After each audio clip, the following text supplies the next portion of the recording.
بسم اللہ الرحمن الرحیم۔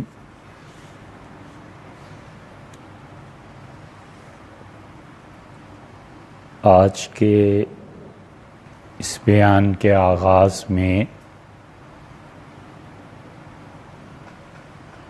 دو تین چیزیں ایسی ہیں جن کا تعلق ہمارے ہی بعض بیانات کے ان حصوں سے ہے جو کئی مرتبہ دہرائے گئے،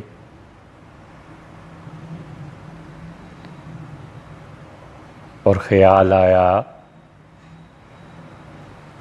کہ آپ کے سامنے وہ خطوط، وہ حوالے آنے چاہیے جو ہم نے بیان کیے ہیں۔ اللہ تعالیٰ کی توفیق سے جو حوالے دیے جاتے ہیں، اللہ کا شکر ہے کہ بعض دوستوں نے بارہا اصل کتابوں کی طرف مراجعت کی تو نہ ہونے کے برابر بہت ہی کم فرق پایا۔ علامہ اقبال انہوں نے حضرت پیر مہر علی شاہ صاحب رحمۃ اللہ علیہ کو جو خطوط تحریر فرمائے تھے اس کا تذکرہ کئی بار آیا۔ تو ایک صاحب نے ایک طرح کے تردد کا اظہار کیا، کیونکہ بنیادی طور پہ وہ جس فریم سے دیکھ رہے تھے اس میں حضرت پیر مہر علی شاہ صاحب رحمۃ اللہ علیہ ہی نہیں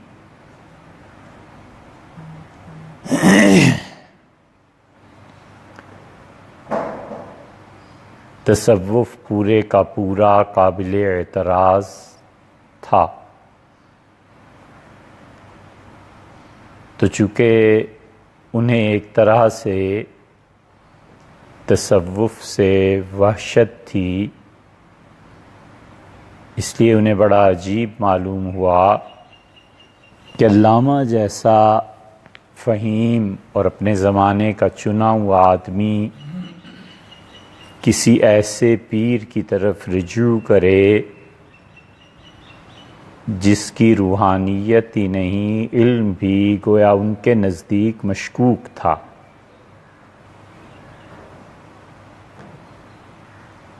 تو خط ہم نے نکال لیا، اسی کا ہم حوالہ دیتے ہیں۔ تو ان میں سے جو انہوں نے لکھے تھے خطوط، ایک خط یہ ہے، کلیات ہیں مکاتیب اقبال کے نام سے، اور یہ اس کی تیسری جلد ہے۔ جنوری 1929 سے لے کے دسمبر 1934 تک 6 سال پورے علامہ اقبال نے جتنے خطوط لکھے ہیں، یہ تیسری جلد اس کا مجموعہ ہے۔ اور یہ وہ دور ہے جب انہیں انگلینڈ جانا تھا اور مختلف موضوعات پر اپنے خیالات کا اظہار کرنا تھا۔ تو یہ بات بھی شاید دلچسپی سے خالی نہ ہو کہ انہوں نے حضرت سید سلیمان ندوی رحمۃ اللہ علیہ کے نام ایک چیز لکھی، اور لاہور سے 8 اگست 1933 کو یہ خط لکھا گیا ہے۔ حضرت علامہ تحریر فرماتے ہیں کہ مخدومی السلام علیکم، یہ جن کو اپنا مخدوم مان رہے ہیں یہ سید سلیمان ندوی ہیں رحمہ اللہ۔ چند ضروری امور دریافت طلب ہیں جن کے لیے زحمت دے رہا ہوں، از راہ عنایت معاف فرمائیے۔ نمبر 1، حضرت محی الدین ابن عربی رحمۃ اللہ علیہ کے فتوحات یا کسی اور کتاب میں حقیقت زمان کی بحث کس کس جگہ حوالے مطلوب ہیں؟ یعنی انہوں نے سید سلیمان ندوی رحمۃ اللہ علیہ کو اتنی بڑی ہستی جانا، اور حقیقت میں بھی وہ تھے کہ محی الدین ابن عربی رحمۃ اللہ علیہ زمانے پر جب بحث کرتے ہیں تو یہ کہاں کہاں کس کس کتاب میں آیا ہے۔ نمبر 2، حضرات صوفیہ میں اگر کسی اور بزرگ نے بھی اس مضمون پر بحث کی ہو تو اس کے حوالے سے بھی آگاہ فرمائیے۔ نمبر 3، متکلمین کے نقطۂ خیال سے حقیقت زمان یا آنے سیال پر مختصر اور مدلل بحث کون سی کتاب میں ملے گی؟ نمبر 4، بلکہ اس سے پہلے کہا ہے کہ امام راضی کی مباحث مشرقیہ میں آج کل دیکھ رہا ہوں۔ یہ امام راضی رحمۃ اللہ علیہ کی فلسفے کے موضوع پہ اور مشرق میں جو علوم ہیں اور ان علوم کو پڑھ کر آج بھی مغرب سے بات کی جا سکتی ہے، اور دیانتدارانہ طور پہ ہم اب بھی جانتے ہیں کہ امام راضی رحمۃ اللہ علیہ کی یہ جو مباحث مشرقیہ ہیں، مغرب اب تک اس کا جواب نہیں دے سکتا۔ وہ فلسفے کی اتنی اعلیٰ درجے کی مباحث ہیں کہ اس کو سمجھنا، پھر ان کا جواب لکھنا، پھر اس پہ نظریات کی تشکیل پانا، پھر رازی نے خود جو نظریہ دیا ہے اس کو رد کرنا یا اس پہ مزید اضافہ کرنا، اب یہ مغرب کے بھی بس کی ایسی بات نہیں ہے۔ پھر کہتے ہیں نمبر 4 میں کہ ہندوستان میں بڑے بڑے اشاعرہ کون کون سے ہیں، اور ملا محمود جونپوری کو چھوڑ کر اور فلاسفہ بھی ہندوستانی مسلمانوں میں پیدا ہوئے، ان کے اسماء سے مطلع فرمائیے، اگر ممکن ہو تو ان کی بڑی بڑی تصنیفات سے بھی۔ امید ہے کہ مزاج بخیر و عافیت ہوگا۔ والسلام، مخلص محمد اقبال۔ یہ وہ خط ہے جو انہوں نے 1933 اگست میں حضرت سید سلیمان ندوی رحمۃ اللہ علیہ کو تحریر فرمایا تھا۔ یہ ملا محمود جونپوری جو ہیں، یہ وحدت الوجود کے بہت بڑے شارح ہیں،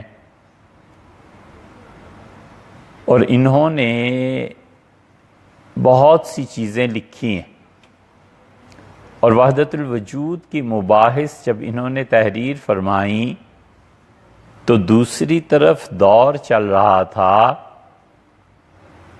چشتی نظامی سلسلے کا، اور چشتی نظامی چھائے ہوئے تھے پورے ہندوستان،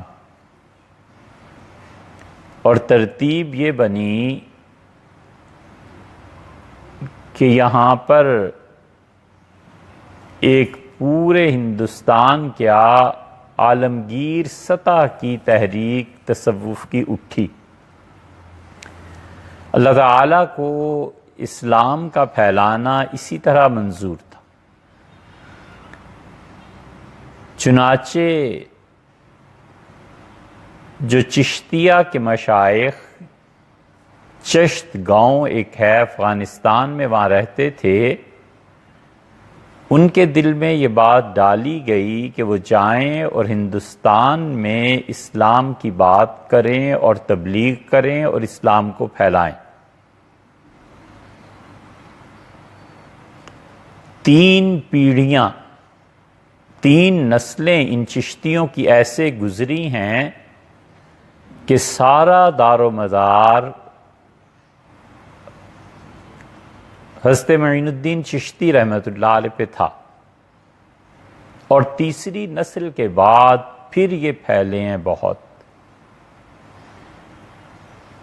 یعنی حضرت خواجہ معین الدین چشتی رحمۃ اللہ علیہ جن کے حالات بہت تھوڑے ملتے ہیں اور کچھ پتہ نہیں چلتا کہ یہ ہستی کتنے بلند اور بڑے مقام پر فائز تھی، ان پہ جو فنائیت کا غلبہ تھا اپنے وجود کو مٹانے کا اور اپنا تذکرہ نہ ہونے کا، اور ہر طرح سے اپنے آپ کو کسی خمول اور گوشے اور زاویے میں رکھنا اس طرح سے کہ کوئی نہ سنے، نہ جانے، نہ دیکھے، یہ ان کے مزاج میں تھا۔ اللہ کو خلق خدا کی اپنی مخلوق کی ہدایت منظور تھی، تو چنانچہ رجوع ہوا ان کی طرف۔ کتنا رجوع ہوا، کتنے لوگوں نے اسلام قبول کیا، بہت سے لوگوں نے لکھا ہے، مگر جو تحقیق کی بات ہے وہ کچھ نہیں ہے۔ کہنے کو اور دعوے بہت ہیں۔ پھر ان کے بعد جو دوسرا دور آیا ہے وہ ان کے خلیفہ اور ان کے خلفاء کا ہی آیا ہے، اور ان کے خلفاء میں خواجہ بختیار الدین کاکی رحمۃ اللہ علیہ سب سے بڑی ہستی تھی۔ اوش میں پیدا ہوئے، یہ اوش اب بھی ازبکستان میں ہے، اوشی انہیں لکھتے ہیں، تو یہ وہاں کی بڑی ہستی تھی، اور حضرت رحمۃ اللہ علیہ نے انہیں دلی بٹھایا، بھیجا اسلام کی تبلیغ کے لیے، اور دلی میں شمس الدین التمش کی حکومت تھی، اور التمش کی حکومت میں انہوں نے کام کیا۔ یہ ان کی دوسری سیڑھی، دوسری پیڑھی تھی۔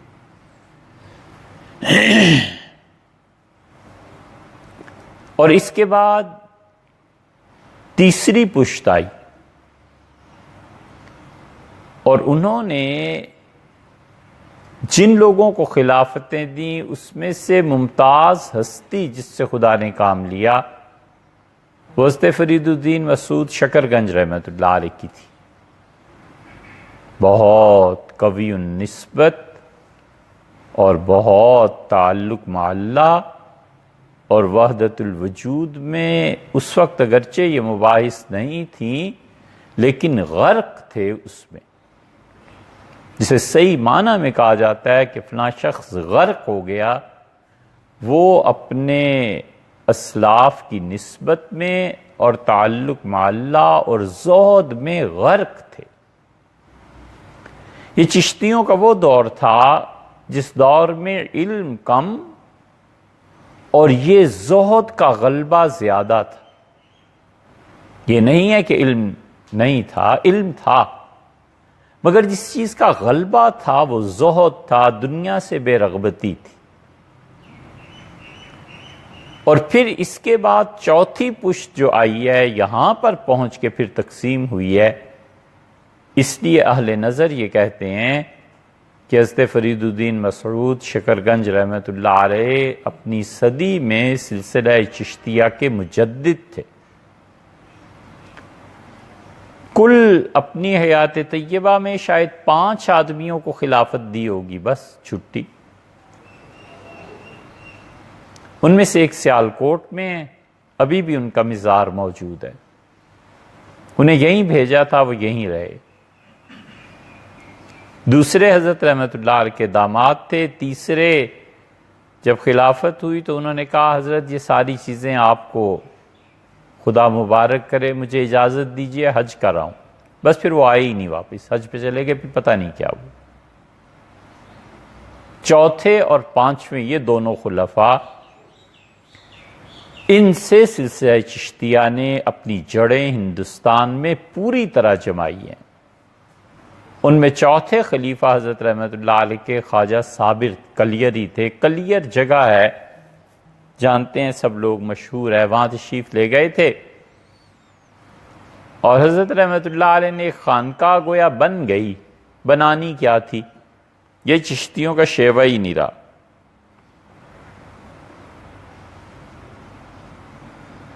بس وہاں اللہ کی یاد میں پوری زندگی انہوں نے بسر کر دی، نہ زیادہ لوگوں سے ملے، نہ زیادہ کوئی شہرت، بس تنہائی میں زندگی بسر کر دی۔ اور استغراق کی کیفیت ان میں بہت تھی۔ استغراق کا آسان سا مطلب یہ ہے کہ کوئی آدمی اللہ کی طرف اتنا یکسو ہو جائے کہ ذات پاک یا اس کی صفات میں کسی میں اتنا ڈوب جائے کہ اس کے علاوہ کسی بھی چیز کی طرف التفات نہ رہے۔ اللہ کی طرف یکسو ہو جانا یہ خدا کے بہت بڑے انعامات میں سے ہے، اگر کسی آدمی کو نصیب ہو جائے۔ اگر کسی آدمی کو یہ نصیب ہو جائے کہ وہ اللہ کی طرف یکسو رہے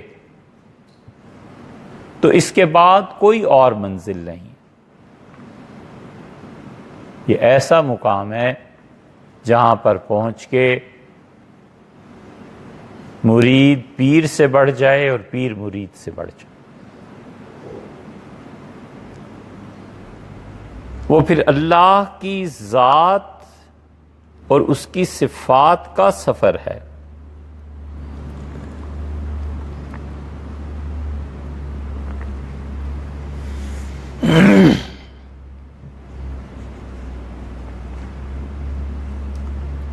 حضرت خواجہ صابر کلیری رحمۃ اللہ علیہ میں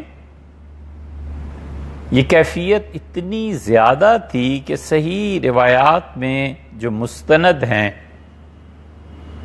ان میں آیا ہے کہ ایک آدمی سیاحت کے لیے نکلا، یعنی اتنی بڑی ہستی ہے کہ شیخ عبدالحق محدث دہلوی رحمۃ اللہ علیہ جیسا با اطلاع آدمی، اخبار الاخیار ان کی پڑھیں، عبدالحق صاحب رحمۃ اللہ کے اور کتابیں پڑھیں، یہ جو عبدالحق صاحب محدث دہلوی رحمۃ اللہ علیہ ہیں، یہ اور حضرت مجدد الفسانی رحمۃ اللہ علیہ دونوں ایک ہی زمانے میں، حضرت مجدد الفسانی رحمۃ اللہ علیہ اور یہ دونوں خواجہ باقی باللہ رحمۃ اللہ علیہ کے خلفاء میں سے ہیں۔ ایک جگہ وحدت الوجود اور وحدت الشہود کا مسئلہ آیا ہے۔ حضرت مجدد رحمۃ اللہ علیہ پر وحدت الشہود کے بعد جو انکشافات ہوئے ہیں وہ اس کا کوئی نام نہیں رکھا کسی نے، لیکن ہم نے اسے جہان حیرت سے تعبیر کیا ہے۔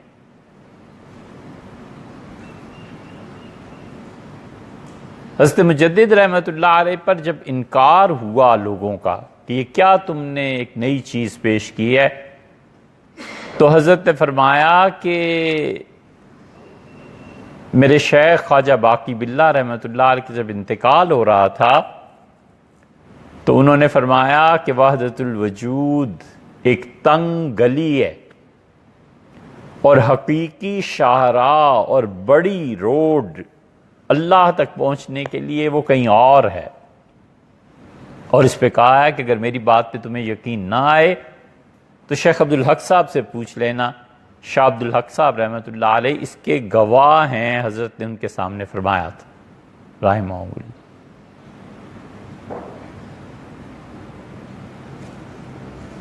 تو شاہ عبدالحق صاحب محدث دہلوی رحمۃ اللہ علیہ جیسے باخبر آدمی اتنا وسیع مطالعہ اخبار الاخیار، ایک مرتبہ اسی غرض سے یا دوران مطالعہ خیال ہوا کہ حضرت خواجہ صابر کلیری رحمۃ اللہ علیہ پہ شاید کچھ لکھا ہو، تو 2 سطریں لکھ کے آگے چلے گئے کہ کلیر میں نے اپنے والد سے سنا کہ کلیر میں صابر نام کے کوئی درویش ہیں اور بڑی قوی نسبت ہے، بس اس سے زیادہ کچھ پتا نہیں۔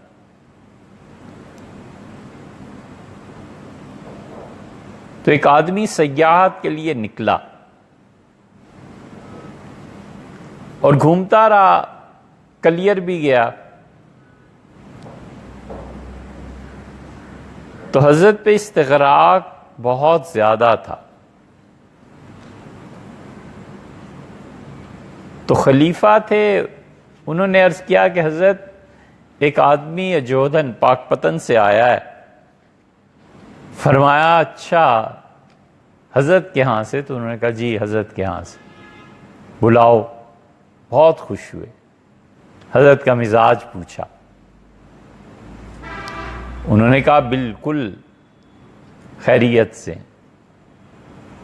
بس اتنا پوچھ کے فرمایا کہ مہمان کا اکرام کرنا سنت ہے۔ آپ کبھی ملتان وغیرہ ان علاقوں کی طرف سفر کریں تو پیلے رنگ کا ایک پھل پڑتا ہے، لوگ کھاتے ہیں، پیلو، اسے پیلو کہتے ہی اس لیے۔ تو خانقاہ میں کہاں کھانے پینے کا بندوبست تھا، فرمایا مہمان کا اکرام سنت ہے، تو پیلو آج جب ابالو تو اس میں نمک بھی شامل کر لینا، بس اتنا کہا، اور وہی عالم استغراق۔ یہ ان سب کا حال، یہ زہد کا غلبہ تھا، یہ انہیں اپنے شیخ سے نسبت میں منتقل ہوا تھا۔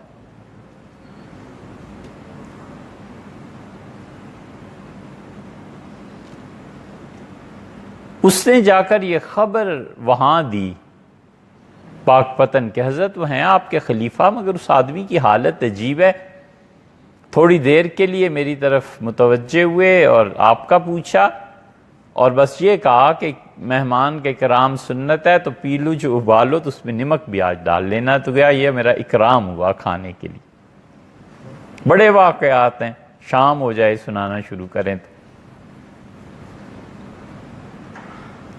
یہ مولانا الیاس دہلوی رحمۃ اللہ جو تبلیغ کے بانی حضرت رحمۃ اللہ میں بھی یہ بات آ گئی تھی۔ رمضان میں کوئی دور پار کا رشتہ دار، اس نے کہا کہ دلی میں تو بہت کھانا پینا، خانقاہ میں بہت کچھ ہوتا ہوگا، تو چلو رمضان وہیں گزارتے ہیں۔ تو جب دلی پہنچا تو مولانا الیاس صاحب رحمۃ اللہ علیہ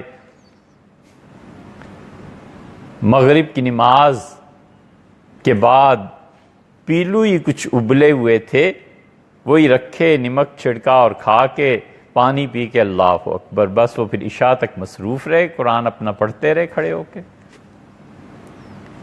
اگلے دن صبح سحری میں بھی یہی، پھر شام کو بھی یہی، تو اس نے سوچا کہ اگر روز یہی ہونا ہے تو اس سے اچھا تو پھر اپنے ہی گھر میں کچھ مل جاتا ہے، چلتے ہیں۔ تو کہنے لگا اگلے دن کہ حضرت میں چلتا ہوں، تو حضرت رحمۃ اللہ فرمایا آج ٹھہرو، شام کو تبلیغ کے مرکز میں بریانی کی دیگ آئی، تو خود وہی جو ابلی ہوئی چیزیں تھیں کھا کے پانی پی کے، تو فرمایا وہ مہمان کہاں ہیں؟ تو اسے بلایا گیا، تو فرمایا تمہارے لیے آئی ہے، ہمارے لیے نہیں۔ اللہ اکبر کہہ کے نماز شروع کر دی اور اسے کہا اسے کھلاؤ۔ یہی حال وہاں اوپر بھی تھا۔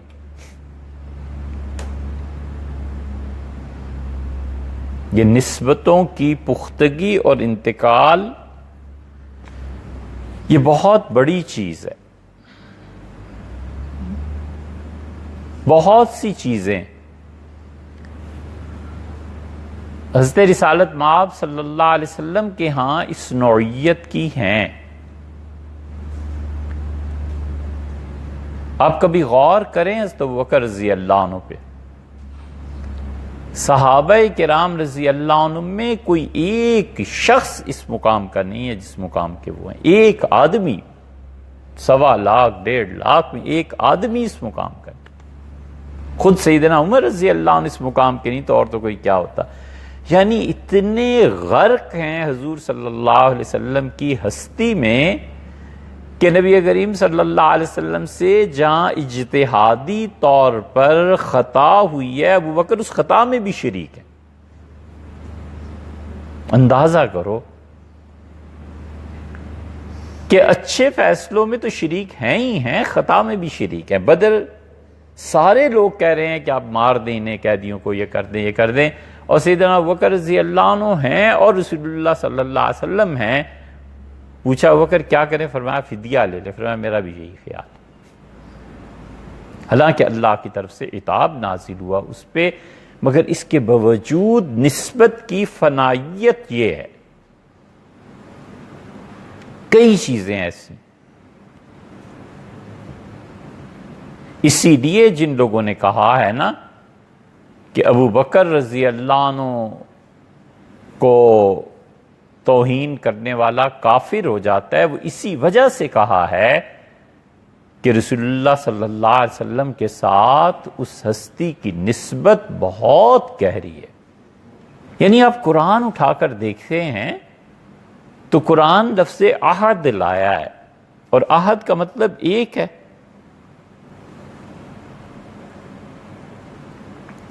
اللہ تعالیٰ فرماتے ہیں وَمَا لِعَهْدٍ عِنْدَهُ مِن نِعْمَةٍ، اور اس شخص پر کسی کا کوئی ایک آدمی ایسا نہیں ہے جس کا احسان اس پہ ہو۔ اللہ کو اتنی شدت سے نفی کی کیا پڑی تھی؟ اللہ تعالیٰ نے سرے سے نفی کر دی کہ اے نبی صلی اللہ علیہ وسلم آپ سمیت اس امت میں کوئی ایک آدمی ایسا نہیں ہے جس کا احسان ابو بکر پہ ہو۔ حضور صلی اللہ علیہ وسلم کی بھی نفی ہو گئی۔ آپ نے کیا احسان کیا ہے ابو بکر پہ؟ کچھ بھی نہیں۔ اگر ہدایت آپ کی وجہ سے ابو بکر کو ملی ہے تو پھر تو ساری دنیا بدرجہ ہدایت اس میں شریک ہے۔ وَمَا لِعَهْدٍ عِنْدَهُ مِن نِعْمَةٍ تُجْزَىٰ، اور کوئی ایک شخص دنیا میں ایسا نہیں ہے جس کا کچھ دینا ہو ابو بکر نے اور وہ اس کو لوٹا رہا ہو، إِلَّا ابْتِغَاءَ وَجْهِ رَبِّهِ، مگر یہ کہ وہ اس لیے خرچ کرتا ہے کہ اللہ خوش رہے۔ یہ ابو بکر رضی اللہ عنہ کی سخاوت۔ سخی کسے کہتے ہیں؟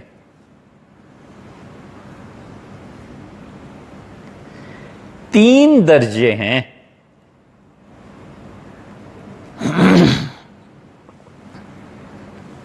اللہ تعالیٰ کی راہ میں خرچ کرنے کے 3 درجے ہیں۔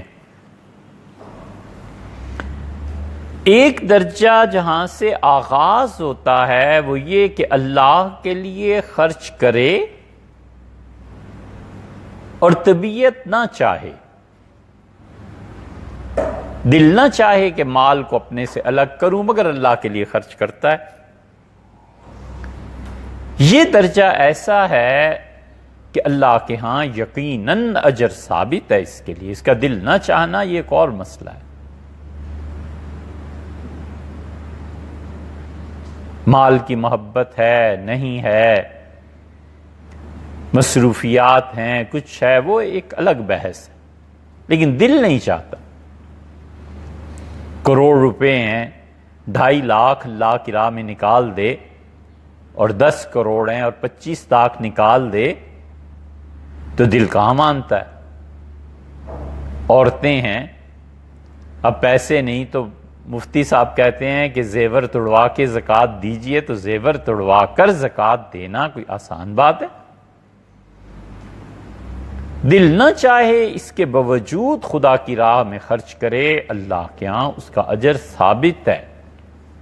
اپنے نفس پہ قابو پانے کے لیے جو صبر کرنا چاہیے یہ اس سے بھی زائد ہے۔ اور اس سے بلند تر درجہ یا دوسرا درجہ یہ کہیے کہ سخاوت ہے۔ اور سخاوت کے معنی یہ ہیں کہ کوئی آدمی اپنا مال اللہ کی راہ میں خرچ کرے اور اس پر خوش ہو کہ میں نے اللہ کی راہ میں خرچ کیا، یہ ہے سخی۔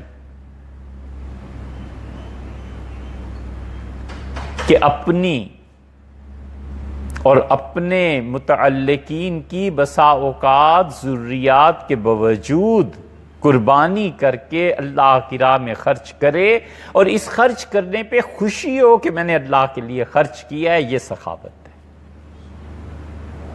اگر خوشی نہ ہو تو پھر درجہ الگ ہے، اور خوشی ہو ایسی کہ خود وہ سوچے کہ میرے اس فعل سے خوشی سے اللہ بھی خوش ہو رہا ہے، یہ کمال ہے۔ آدمی خرچ کرتا ہے اور خرچ کرنے پہ خوش ہوتا ہے نا، آسان مثال ہے، والد ماں اپنے بچوں کو لے جاتی ہے، کوئی چیز خرید کر دیتی ہے مارکیٹ سے، بچے پہنتے ہیں، کھاتے ہیں، پیتے ہیں وغیرہ وغیرہ، تو اس سے ایک ماں کو خوشی ہوتی ہے، باپ کو اطمینان ہوتا ہے۔ جب اللہ کی راہ میں خرچ کرنے سے ایسی خوشی ہونے لگے نا، تو یہ سخی آدمی، الا ابتغاء وجہ ربہ الاعلی۔ اور ابو بکر خرچ کرتے ہیں آپ پہ، کچھ نہیں چاہتے سوائے اس کے کہ اللہ اس سے خوش ہو، اللہ راضی ہو۔ اور عجیب تر بات یہ ہے کہ آدمی کبھی اس مقام پر پہنچے اور ادب سے دریافت کرے کہ آپ جو مجھ پہ اتنا خرچ کرتے ہیں، آپ مجھ سے خوش ہیں؟ آپ جب اتنا کچھ بھیجتے ہیں تو آپ راضی ہیں؟ یہ مقام ہے جہاں بڑے بڑے اکابر صحابہ کرام رضی اللہ عنہ پہنچ کے تھرا جاتے تھے۔ سیدنا عمر رضی اللہ عنہ کے پاس بہت چیزیں آئیں اور عبد الرحمن ابن عوف رضی اللہ عنہ نے اطمینان کا اظہار کیا، تو سیدنا عمر رضی اللہ عنہ نے شربت ہٹا دیا اور فرمایا مجھے ڈر لگتا ہے کبھی کبھی کہ اللہ نے یہ جو کہا ہے اپنے بعض بندوں کے متعلق کہ دنیا میں ہی ان کو سب کچھ دے دیا جائے گا، عمر کہیں ان میں سے نہ ہو کہ اللہ نے طے فرما دیا ہو کہ دنیا میں ہی لے لو، آخرت میں کچھ۔ اسی آدمی سوچے کہ میں جو کچھ خرچ کرتا ہوں خوش ہوتا ہوں، اللہ اس سے خوش ہوگا، اور کیا وہ خرچ جب کرتے ہیں مجھ پہ تو بھی خوش ہوتے ہیں؟ یہ مقام آتا ہے جہاں سخاوت پہنچ کے محقق ہو جاتی ہے، تحقیق ہو جاتی ہے۔ جب ایسی سخاوت ہو کہ اللہ کی راہ میں خرچ کر کے خوش ہو، تو ہمیشہ دو کام کرنے چاہیے۔ اگر دو کام پائے جائیں نا، اس کا مطلب ہے کہ یہ آدمی اللہ نے چن لیا ہے۔ خرچ کر کے خوش ہونا کہ اللہ کی راہ میں خرچ کر رہا ہوں، اور شائبہ تک دل میں نہ آئے کہ واہ واہ ہو، بس یہ ہے۔ اگر یہ شائبہ بھی دل میں پیدا ہونا کہ پتہ چلے چار بندوں کو، واہ واہ کریں، تعریف کریں، اخبارات میں کوئی تصویر چھپ جائے، یہ بڑا نازک مقام۔ جب یہ تمنا پیدا ہو یا اس پہ پھر قابو نہ پا سکے، تو یہ خرچ کرنا قیامت میں وبال بن جائے گا۔ سخی وہ ہے، اس کی وجہ یہ ہے کہ نفس انسانی اپنا وجود، ترفع و تعلی، نام چاہتا ہے، تو اس نے مال جب خرچ کیا تو حب دنیا سے نجات پائی، اور جب خواہش اور تمنا ہی نہیں ہے کہ مجھے کوئی جانے یا میری اس نیکی کی تعریف کرے، تو اس نے حب جاہ سے نجات پائی، اور جب حب جاہ سے بھی نجات ہو گئی اور حب دنیا سے بھی نجات ہو گئی، تو یہ خدا کی طرف سے گویا مہر لگ گئی کہ اس آدمی کا خرچ بھی قبول ہے، اور اس آدمی کو ہم نے اپنی خوشی سے توفیق بخشی۔ سخاوت میں ایک یہ چیز نہیں ہونی چاہیے، اور ایک یہ نہیں ہونا چاہیے کہ اللہ نے فرمایا لا تبطلوا صدقاتکم، اپنی نیکیاں مت ضائع کرو بالمن والاذی، احسان جتا کر اور تکلیف پہنچا کر، کہ میں نے تمہیں فلاں وقت میں اتنا دیا تھا نا، وہ شرمندہ ہو جائے۔ اچھا آج تک تو میں خرچ کرتا رہا ہوں، اب میں دیکھتا ہوں تم پہ کون کرے گا۔ وہی کا آنا کوئی چھوٹی سی چیز نہیں ہے، سینکڑوں غلطیاں صحابہ کرام رضی اللہ عنہم سے حضور صلی اللہ علیہ وسلم کی موجودگی میں ہوئی ہیں، حدود نافذ ہوئی ہیں۔ کیا کیا ہوا ہے؟ کوئی ہے جس نے کوئی ایسی بات کر دی اور اس پہ خدا نے وحی نازل کر کے اس کی اصلاح کر دی؟ کوئی آدمی اس مقام اور شان کا ملتا ہے؟ یہ ابو بکر رضی اللہ عنہ ہوئی، کمال کا کردار ہے۔ اپنی بیٹی پہ تہمت لگی ہے، ادھر حضور اقدس صلی اللہ علیہ وسلم ہے، اور امتحان کا وقت ہے پورے کا پورا۔ ایک طرف بیٹی ہے، ایک طرف نبوت ہے، کریں کیا؟ چپ ہو گئے۔ اور بیٹی آگے کہتی ہے کہ والد قم عنی، میری طرف سے آپ انہیں جواب دینا، آپ بولتے کیوں نہیں؟ تو نے کہا بیٹی جانتی ہو اللہ کے رسول ہے۔ پورے حضرت عائشہ رضی اللہ عنہ کے واقعے میں ایک مرتبہ ہم نے تحقیق کی، سیدنا ابوبکر رضی اللہ عنہ کے 5-6 جملوں کے علاوہ جملہ ہی کچھ نہیں۔ کہا نہیں بیٹے اللہ کے رسول، اپنی بیٹی پہ تہمت لگے اور پھر آدمی سوچے کہ میں کس درجے پہ ایمان پہ ہوں، اور دوسری طرف رسول اللہ صلی اللہ علیہ وسلم ہے۔ جب برات کی آیات نازل ہوئیں تو انہوں نے کہا اچھا میری بیٹی پہ تہمت لگانے والے مستح بھی ہیں، خالہ زاد بھائی تھے، ان کے والد کا انتقال ہو گیا تھا۔ یہ پورا کنبہ حضرت ابوبکر رضی اللہ عنہ کی کفالت پہ ہر مہینے ہر وقت کچھ نہ کچھ دے دیتے تھے۔ فرمایا قسم کھاتا ہوں کہ تم لوگوں پہ آئندہ کچھ نہیں خرچ کرنا، تم میرے اپنے خالہ زاد بھائی ہو کہ میری بیٹی پہ۔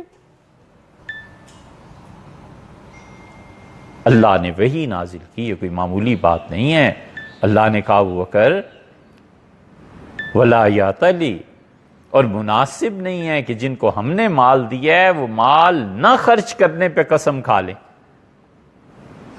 الا تحبون ان یغفر اللہ لکم، کیا آپ کو اچھا نہیں لگتا کہ جس طرح آپ خرچ کر رہے ہیں اسے معاف کر دیں؟ اللہ تعالیٰ آپ کی بھی لغزشوں سے درگزر فرما دے۔ آپ کو اچھا نہیں لگتا؟ ابوبکر رضی اللہ عنہ اٹھے اور 3 مرتبہ کہا اے رب بالکل مجھے اچھا لگتا ہے، اور اللہ تیری قسم ہے میں آئندہ کرتے۔ کسی شخص کی اجتہادی خطا پر قرآن نازل ہو جائے بہت بڑی بات، بہت بڑی بات ہے۔ اس لیے سخی وہ ہوتا ہے جو خرچ بھی کرتا ہے اور خوش بھی ہوتا ہے کہ اللہ کی راہ میں خرچ کیا ہے۔ یہ بہت لوگوں میں پایا جاتا تھا، کوئی حساب و کتاب نہیں، کچھ نہیں، اللہ کی راہ میں خرچ کرو، خدا کے لیے دو، بہت چیزیں۔ ایک آدمی رائے پور کی خانقاہ میں آیا اور حضرت شاہ عبد القادر رائے پوری رحمۃ اللہ سے عرض کیا کہ حضرت یہ ضروریات ہیں۔ تو حضرت رحمۃ اللہ نے فرمایا کہ ٹھہرو،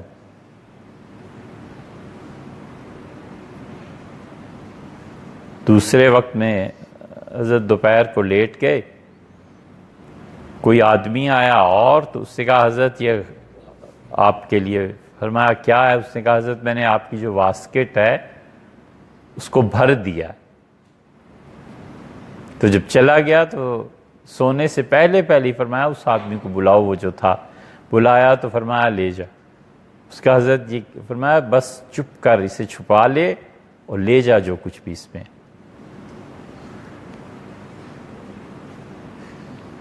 یہی صفت ابوبکر رضی اللہ عنہ کی بیٹی میں بھی آ گئی تھی۔ عبداللہ ابن زبیر کہتے ہیں میں نے اپنی خالہ حضرت عائشہ رضی اللہ عنہ کو جب دیکھا خدا کی راہ میں خرچ کرتے ہوئے، میں تو حیران رہ گیا ان کے پاس رہ کے۔ پھر ایک دن میں نے کہا یعنی جس خاتون کا یہ حال ہو کہ حضرت معاویہ رضی اللہ عنہ نے انہیں 2 دیگیں 2 لاکھ درہم کی بھجوائیں، اور فجر کی نماز پڑھ کے پوچھا یہ کیا ہے تو کہا گیا کہ یہ معاویہ رضی اللہ عنہ نے آپ کی خدمت میں بھجوائی ہیں۔ تو فرمایا اچھا لاؤ پلیٹ تھالی، اور اہل مدینہ کو خبر کرو کہ جس کو ضرورت ہو مجھ سے لے جائیں، اور ظہر سے پہلے وہ دونوں دیگیں ختم کر کے دیگیں دے کے لیٹ گئیں۔ تو ظہر میں جب اٹھیں تو نوکرانی نے کہا کہ آج آپ کا بھی اور میرا بھی روزہ ہے، گوشت پکا لیتے تو اچھا ہوتا۔ فرمایا پہلے یاد دلاتی، مجھے خیال ہی نہیں رہا، اب تو پیسے ہی نہیں رہے۔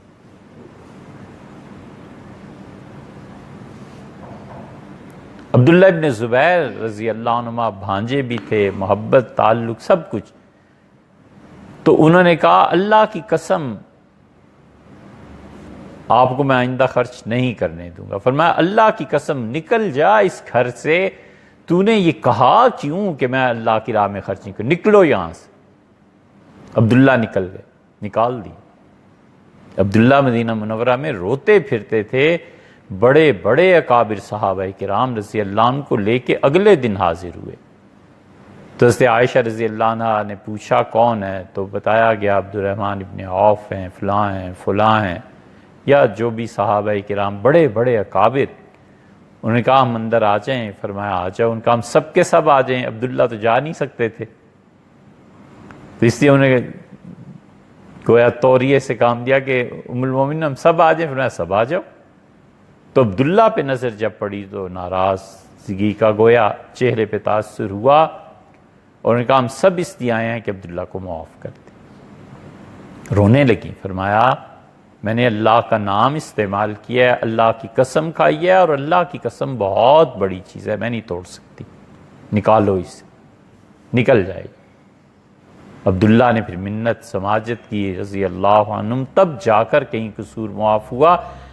تو وہ جو حضرت بکر رضی اللہ عنہ کی نسبت ہے حضور صلی اللہ علیہ وسلم سے فنائیت میں، اگر اس پہ آپ غور کریں تو 3-4 مواقع ایسے ہیں رسول اللہ صلی اللہ علیہ وسلم کی اپنی حیات طیبہ میں کہ جہاں ان سے اجتہادی طور پر خطا ہوئی ہے اور اللہ نے وہی نازل کی ہے، اس خطا میں خود ابو بکر بھی شریک ہیں۔ حدیبیہ میں بھی ایسے ہی ہوا۔ اس لیے یہ نسبتوں کا اثر وہ ان میں بھی ایسے ہی تھا۔ حضرت صابر کلیری رحمۃ اللہ علیہ، یہاں سے سلسلہ چشتیہ کی ایک شاخ بنی چشتی صابری، اور ایک ان کے خلیفہ جو دلی میں حضرت نظام الدین اولیاء رحمۃ اللہ علیہ تھے، یہ چشتی نظامی، یہاں سے 2 شاخیں ان کی بنی ہیں، کچھ چشتی صابری ہو گئے، کچھ چشتی نظامی ہو گئے، مگر دونوں میں کمال کے لوگ پیدا ہوئے۔ حضرت صابر کلیری رحمۃ اللہ علیہ کے بعد ان کی جو نسبت تھی چلتی تو رہی، لیکن اتنی بڑی شخصیات نہیں آئیں۔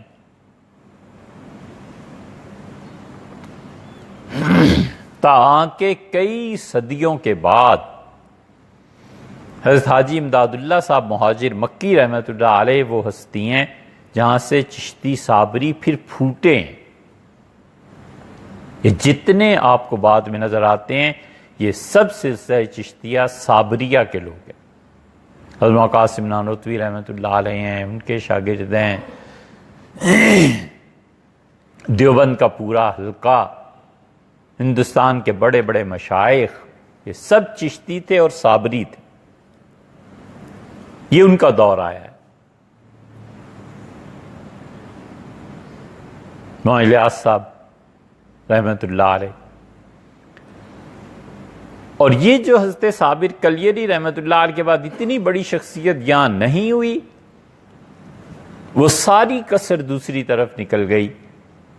حضرت نظام الدین اولیاء رحمۃ اللہ علیہ کے بعد چشتی نظامی پھیلے ہیں بہت، بس پھر ان کا پورے ہندوستان پہ ایک طرح سے قبضہ ہو گیا تھا، ان کے مقابلے میں کوئی سلسلہ ہندوستان میں نہیں پھیلا،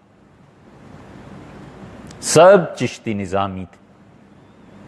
حضرت نظام الدین اولیاء رحمۃ اللہ علیہ کہتے تھے 3 مرتبہ پاک پتن حضرت کی زندگی میں حاضری ہوئی۔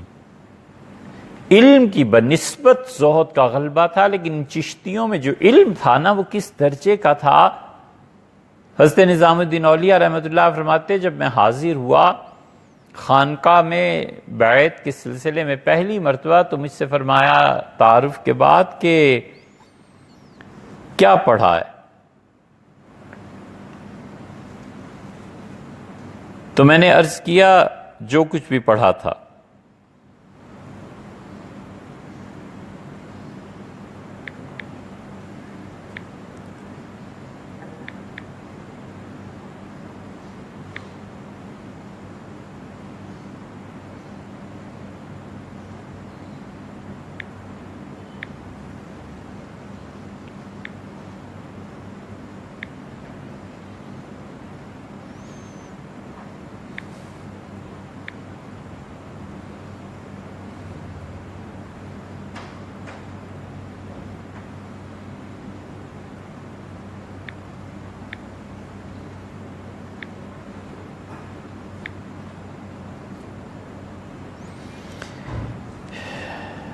بعض شرعی امور ایسے ہوتے ہیں جس میں فوری طور پہ کچھ نہ کچھ کہنا پڑتا ہے، اور جگہ بھی ایسی ہوتی ہے جہاں آدمی نہ نہیں کر سکتا، اس لیے یہ ہوتا ہے کبھی. خیر،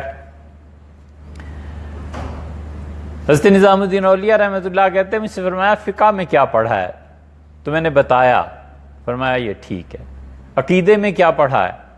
یہ شیخ بزرگ حضرت فرید الدین مسعود شکر گنج رحمۃ اللہ علیہ اپنے مرید سے پوچھ رہے ہیں.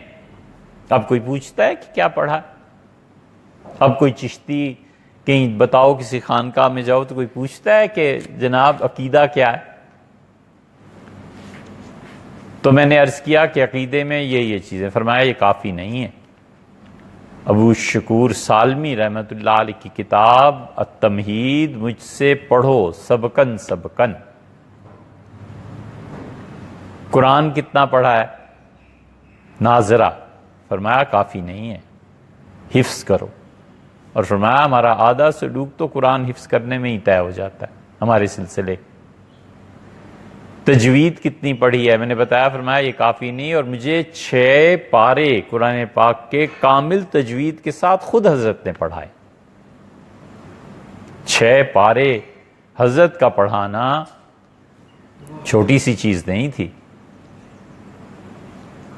پھر اور چیزیں دریافت کی. فرمایا تصوف میں کیا پڑھا ہے؟ تو فرمایا یہ کافی نہیں ہے جو پڑھا ہے تم نے. عوارف المعارف سہروردی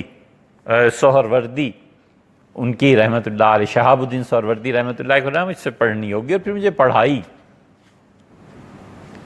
اور اسی میں امتحان بھی ہو گیا. ایک جگہ حضرت فارسی کی عبارت پڑھ رہے تھے، اور میں حضرت نظام الدین اولیاء رحمۃ اللہ خود فرماتے ہیں میری جو شامت آئی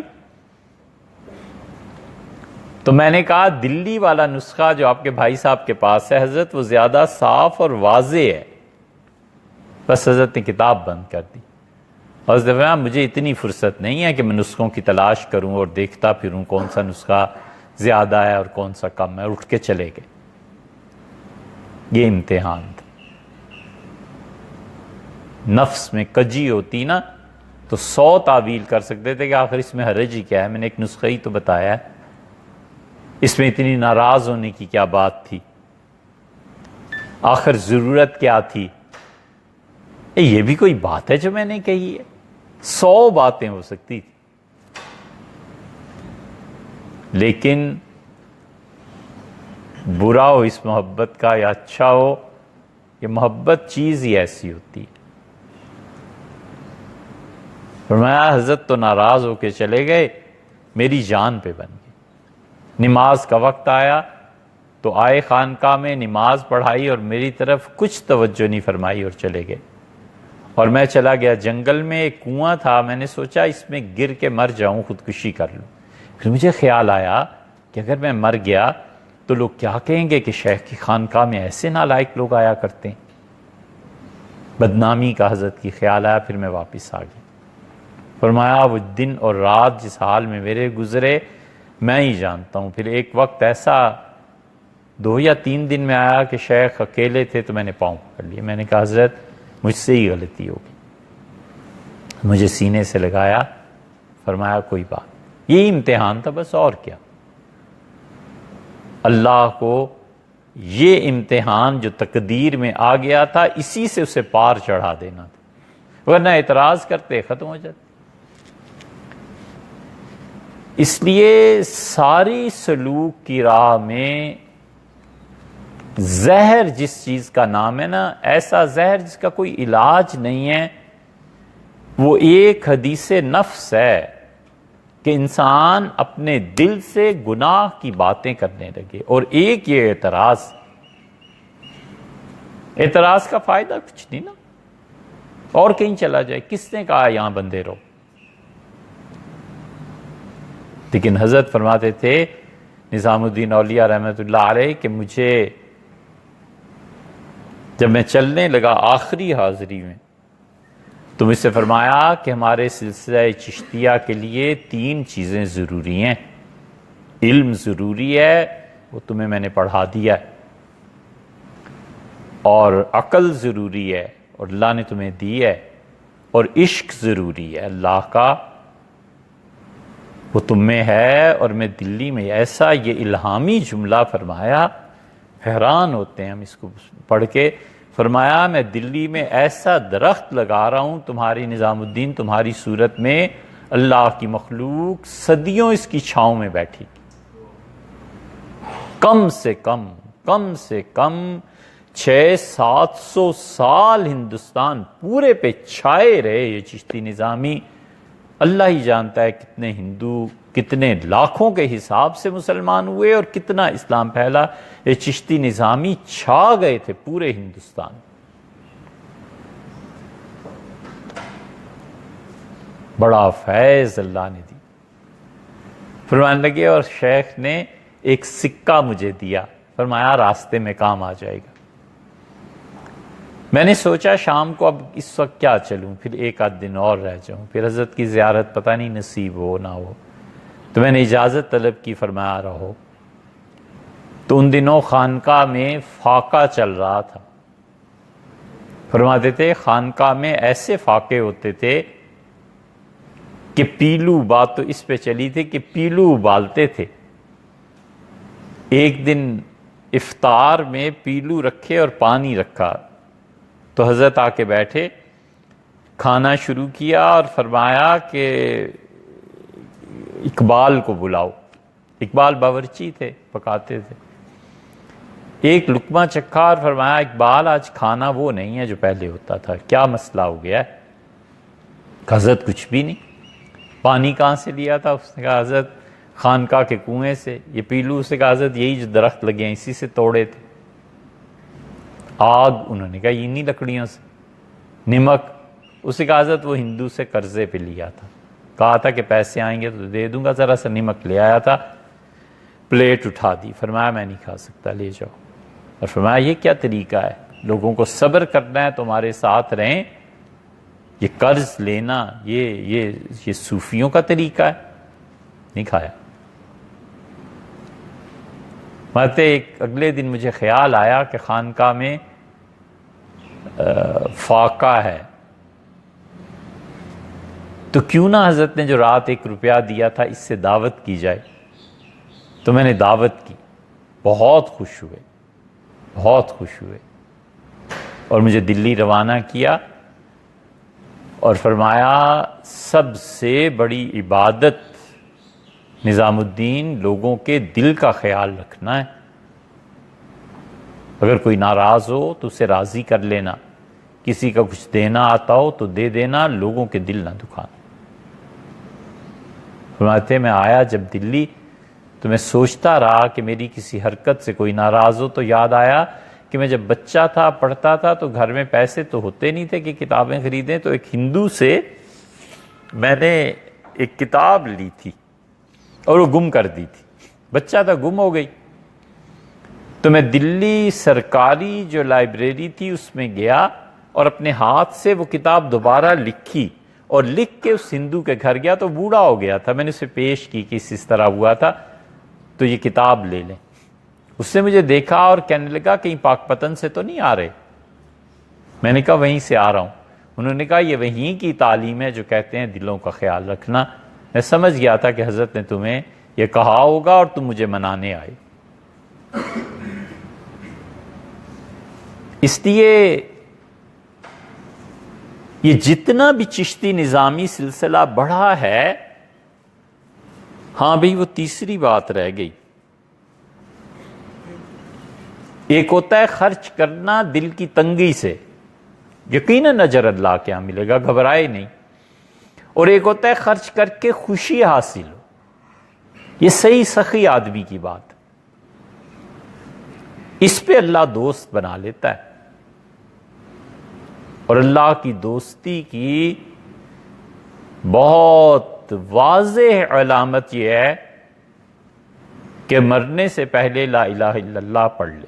بس جس آدمی نے مرنے سے پہلے یہ کلمہ پڑھ لیا نا، شہادت دینی چاہیے کہ یہ اللہ کا دوست ہے. یہ لا الہ الا اللہ میں اتنی تاثیر ہے کہ اگر کوئی موت سے پہلے یہ پڑھ لے بس لا الہ الا اللہ اور پھر کوئی بات نہ کرے تو یہ قبر کے عذاب سے بری ہو گیا.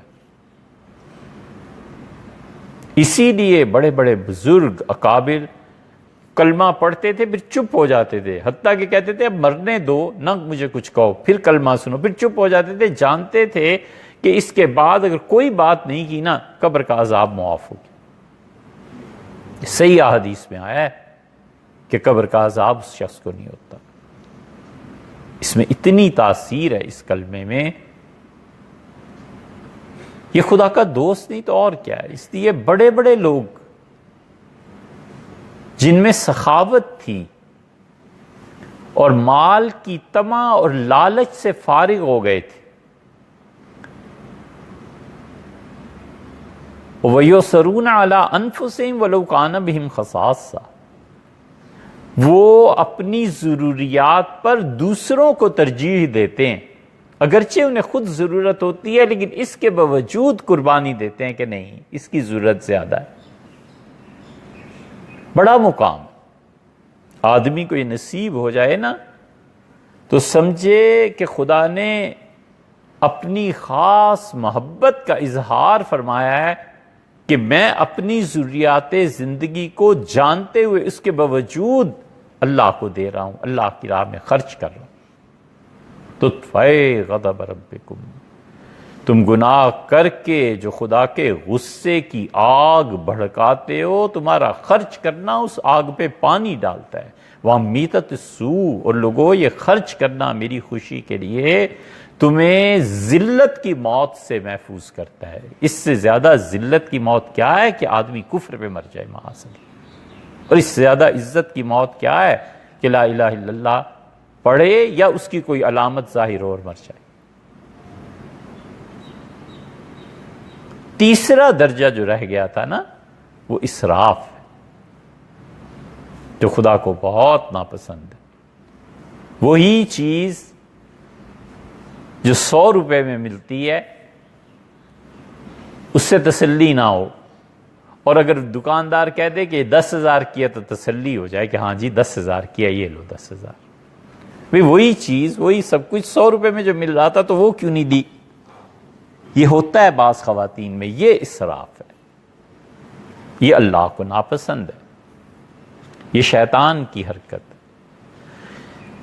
عذر کبھی پیش آتا ہے، پتہ ہوتا ہے کہ یہ غریب بیچارہ دکاندار ہے، اس کی مدد کرنی ہے نا، تو جو مانگا اس نے وہی دے دیا. یہ بھی اللہ کی راہ میں خرچ ہی کرنا ہے مگر چھپا کے کہ اس کی عزت نفس پہ فرق نہ پڑے، ورنہ عام حالات میں یہ جائز ہی نہیں ہے کہ وہی چیز چونکہ کسی کونے کھدرے پہ 100 روپے کی مل رہی تھی اور وہی چیز بلو ایریا میں 1000 روپے کی مل رہی تھی، تو وہ بلو ایریا میں جانا اور 1000 میں خریدنا، یہ کون سی دانش مندی، یہ اسراف. سلسلہ چشتیہ نظامیہ کا جب شروع ہوا ہے، پھیلا ہے، تو ان پہ وحدت الوجود کا غلبہ تھا. وجود کیا ہے؟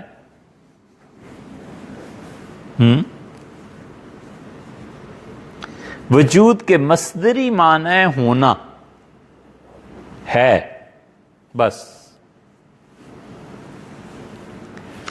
اور وجود کا غیر بھی ہے، اللہ کے علاوہ ہر وجود کا غیر ہے. اور اللہ کا غیر نہیں ہے۔ ایک آدمی کہتا ہے میں سخی ہوں، تو اس کا مطلب یہ ہے کہ بخل کا وصف مجھ میں نہیں پایا جاتا، یا میں بخیل نہیں ہوں۔ اللہ کی ذات جب کہے کہ میں سخی ہوں تو سخی سخی ہے، اس کی طرف بخل کی نسبت ہی نہیں ہو سکتی۔ وجود فقط اللہ کا ہے، غیر کا وجود ہی نہیں ہے، اس لیے کہ اس کے وجود کا خود غیر پایا جاتا ہے۔ یہ وہ وحدت الوجود ہے جو سارے چشتیوں پہ چھا گیا۔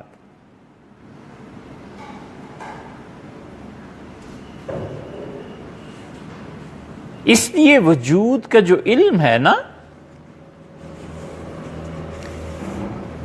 علم ایک وہ ہوتا ہے جو ذہن سے لے جو حواس سے لے کے ذہن تک محدود ہوتا ہے۔ چیز کو دیکھا اور اس کو ذہن میں محفوظ کر لیا، یہ علم ہے، لیکن ہے بس۔ اور علم کے بعد ایک چیز ہے معرفت، وہ ہے کہ یہ چیز کیوں ہے، اس چیز کی حقیقت کیا ہے۔ جب آدمی حقائق کے علم میں آتا ہے تو یہ سوالات اٹھتے ہیں۔ یہی فرق ہے علم اور معرفت میں، کہ حقائق اور معارف کا علم صرف ذہنی نہیں ہوتا، وہ ذہن میں کہیں اور سے آتا ہے۔ جب وہ آتا ہے تو اپنی سیرابی کا سامان بھی ساتھ لاتا ہے۔ اس لیے جن حضرات پر استغراق کی کیفیت ہو جاتی ہے نا طاری، خاص طور پہ زندگی کے آخری حصے میں ایک بات کی اور پھر گھنٹہ چپ رہے، وہ اتنے علوم اور معارف کھلتے ہیں ان پہ کہ اس کا اندازہ نہیں کیا جا سکتا۔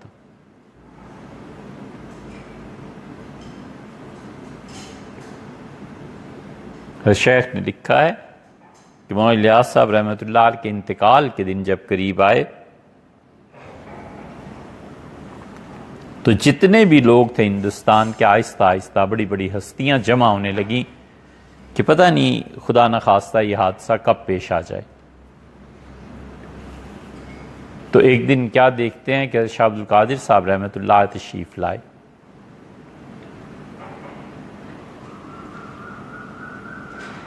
اور وہ اتنی بڑی ہستی تھی کہ مولانا الیاس صاحب رحمۃ اللہ علیہ نے ایک جگہ تحریر فرمایا ہے کہ تبلیغ میں اتنا اور اتنا وقت جو لگا لیں تو پھر ان کو کہو سب جا کر رائے پور کی خانقاہ میں وقت گزاریں۔ بڑا خطرناک رجحان، یہ کچھ عرصے سے جو تبلیغ میں چلا ہوا ہے نا کہ کوئی سر پہ نہیں چھوٹا بڑا، بالکل وہ تصوف کے ذکر اذکار ان کی ہوا بھی نہیں لگی، یہ کیا ہوگا؟ یہ بڑا خطرناک رجحان۔ تو شیخ کہتے ہیں پھر ایک دن رحمہ اللہ حضرت نے بلایا، شاہ عبد القادر صاحب رائے پوری رحمۃ اللہ نے فرمایا کہ لوگوں سے کہو بڑے میاں سے، یعنی مولانا الیاس صاحب رحمۃ اللہ سے جو فائدہ اٹھا سکتا ہو اٹھا لے، آج کل ہزاروں میل کی رفتار سے جا رہے ہیں۔ وہ معارف، وہ چیزیں جب کھلتی ہیں تو پھر وہ خبر تھوڑی انہیں دیتے ہیں کہ کیا کھل رہا ہے۔ اس لیے علوم اور معارف کی یہ دنیا جو ہے نا، ان میں وجود ایک ہی ہے۔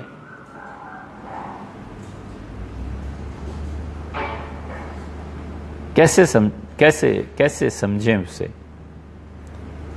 ایک ہے وجود مصدری معنی میں ہونا، اور ایک ہے ما بہل موجودیت۔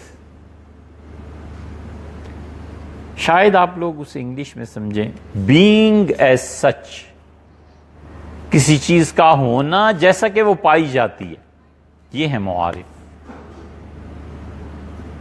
وجود صرف اللہ کا ہے، کیونکہ اس کے غیر کا وجود قائم نہیں۔ اللہ کا علم ہے، ایک آدمی کہتا ہے میرے پاس علم ہے، اس کا مطلب ہے تمہارے پاس جہالت تھی، تو پھر علم اللہ کی ذات کے ساتھ اس کی نسبت ہی نہیں ہے۔ اللہ کی ذات کے ساتھ اللہ تعالیٰ کا وجود غیر نہیں ہے۔ اس لیے چشتیوں پہ یہ رنگ غالب آ گیا، اور وہ ہر جگہ یہ کہتے تھے اور اب تک بھی کہ وجود اللہ کا ہے اور اس کے علاوہ کچھ نہیں۔ وہ وجود کو بایمانہ لیتے تھے۔ ملا محمود جونپوری بڑے آدمی تھے، جب ان کا زمانہ اور دور آیا ہے تو انہوں نے وحدت الوجود پہ بھی لکھا، اور ان کی کتاب بہت پھیلی، اور وحدت الوجود کا فلسفہ بہت پھیلا، حتیٰ کہ وہ دور آیا جب اورنگزیب عالمگیر رحمۃ اللہ علیہ نے اس کتاب پر پابندی لگا دی۔ انہوں نے کہا کہ وحدت الوجود کی آڑ میں ہندوؤں کا مسلک آ رہا ہے۔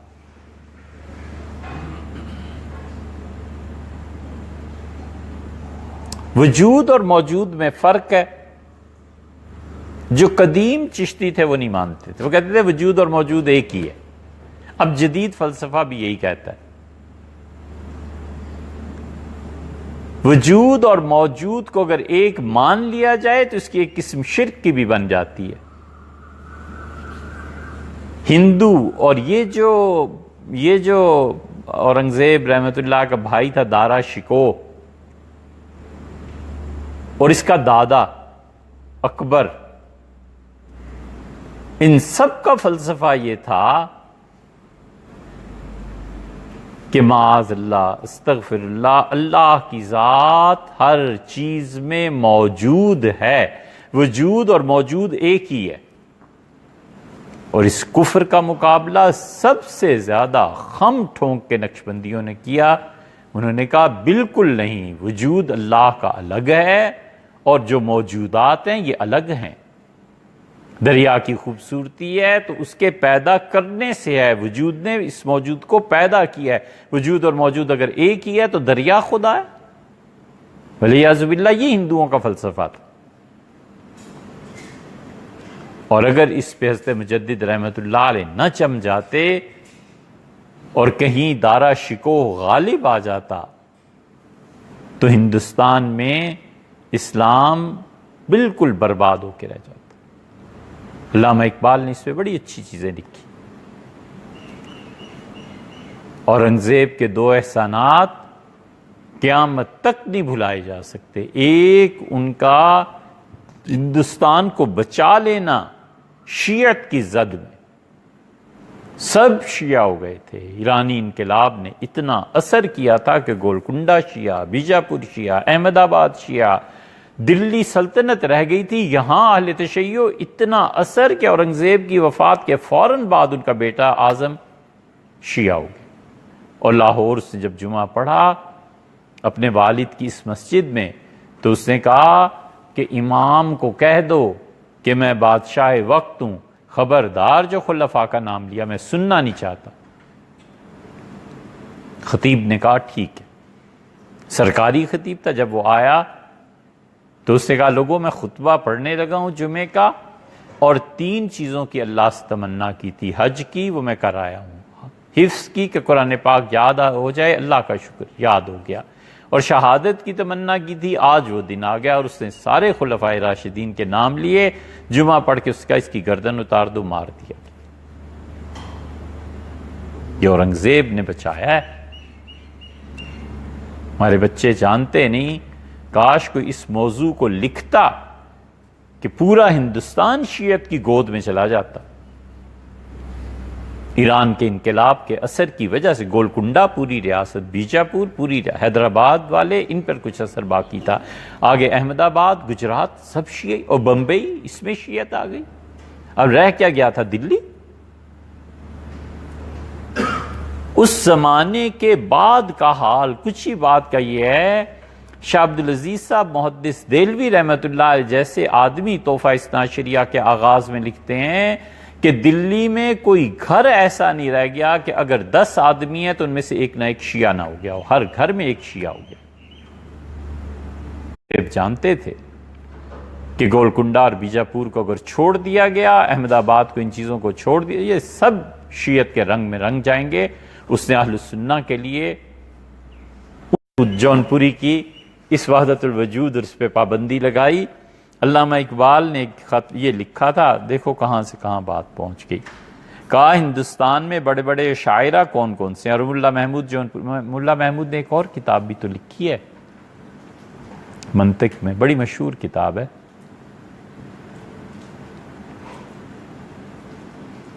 ایک مرتبہ بحث بھی اس پہ کر رہے تھے، کافی عرصہ ہو گیا۔ چلو پھر دوسرا خط لکھا ہے، یہ جو سنانا تھا، پیر میر علی شاہ صاحب رحمۃ اللہ علیہ کے نام، 8 اگست 1933 کا خط ہے یہ علامہ اقبال کا، لکھا ہے مخدوم و مکرم حضرت قبلہ السلام علیکم۔ اگرچہ زیارت اور استفادہ کا شوق ایک مدت سے ہے، تاہم اس سے پہلے شرف نیاز حاصل نہیں ہوا۔ 33 کے 4 سال بعد حضرت کا انتقال ہو گیا رحمہ اللہ، 37 میں، اور 38 میں خود علامہ اقبال کا انتقال ہو گیا۔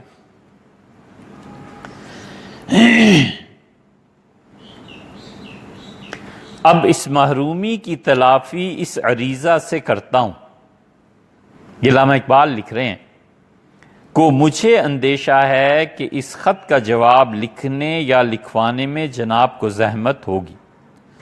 بہرحال جناب کی وسعت اخلاق پر بھروسہ کرتے ہوئے یہ چند سطور لکھنے کی جرت کرتا ہوں کہ ہندوستان بھر میں کوئی اور دروازہ نہیں جو پیش نظر مقصد کے لیے کھٹکھٹایا جائے۔ پورے ہندوستان میں گولڑا کے علاوہ کوئی اور دروازہ نہیں جہاں جا کر حاضری دوں اور پوچھوں کہ جو مشکل مجھے پیش آئی ہے اس کا کوئی حل ہے۔ لوگ معمولی چیز سمجھتے ہیں، یہ اتنے بڑے آدمی تھے، لیکن یہ سب ہے کیا؟ یہ سب لوگ قیامت میں اللہ کے ہاں حجت کے لیے خدا کسی سے پوچھے گا کہ تم پنڈی میں رہے، اتنا قریب رہے اور تمہیں دین، تو کیا کہے گا کہ اللہ کوئی آیا نہیں، تو اللہ تعالیٰ حضرت کو پیش فرما دیں، حضرت کو کے متعلق کہیں کہ اتنا بڑا آدمی تم میں بھیجا تھا تو مندے تھے۔ یہ آخری زمانے کے جتنے لوگ بڑے بڑے ہیں نا، یہ خدا کی حجت پوری کرنے کے لیے ہیں بس، باقی لوگوں نے کچھ فائدہ نہیں اٹھانا ہوتا۔ یہ اللہ کی حجت ہے تاکہ مخلوق خدا کے سامنے کھڑے ہو کے ثابت نہ کرے کہ اللہ کوئی آدمی ہی نہیں تھا۔ قرآن میں بھی آیا ہے کہ ہمارے پاس آئیں گے اور کہیں گے ما جاءنا من نذیر، اللہ تیری طرف سے کوئی سنانے والا آئے ہی نہیں۔ تو اللہ تعالیٰ نے فرمایا ہم اپنے بندوں کو کھڑا کر دیں گے اور ہم کہیں گے یہ سب جو تھے تو تم کہاں تھے؟ اتنے بڑے الفاظ علامہ نے لکھے۔ میں نے گزشتہ سال انگلستان میں حضرت مجدد الفسانی رحمۃ اللہ علیہ پر ایک تقریر کی تھی جو وہاں کے اداشناس لوگوں میں بہت مقبول ہوئی۔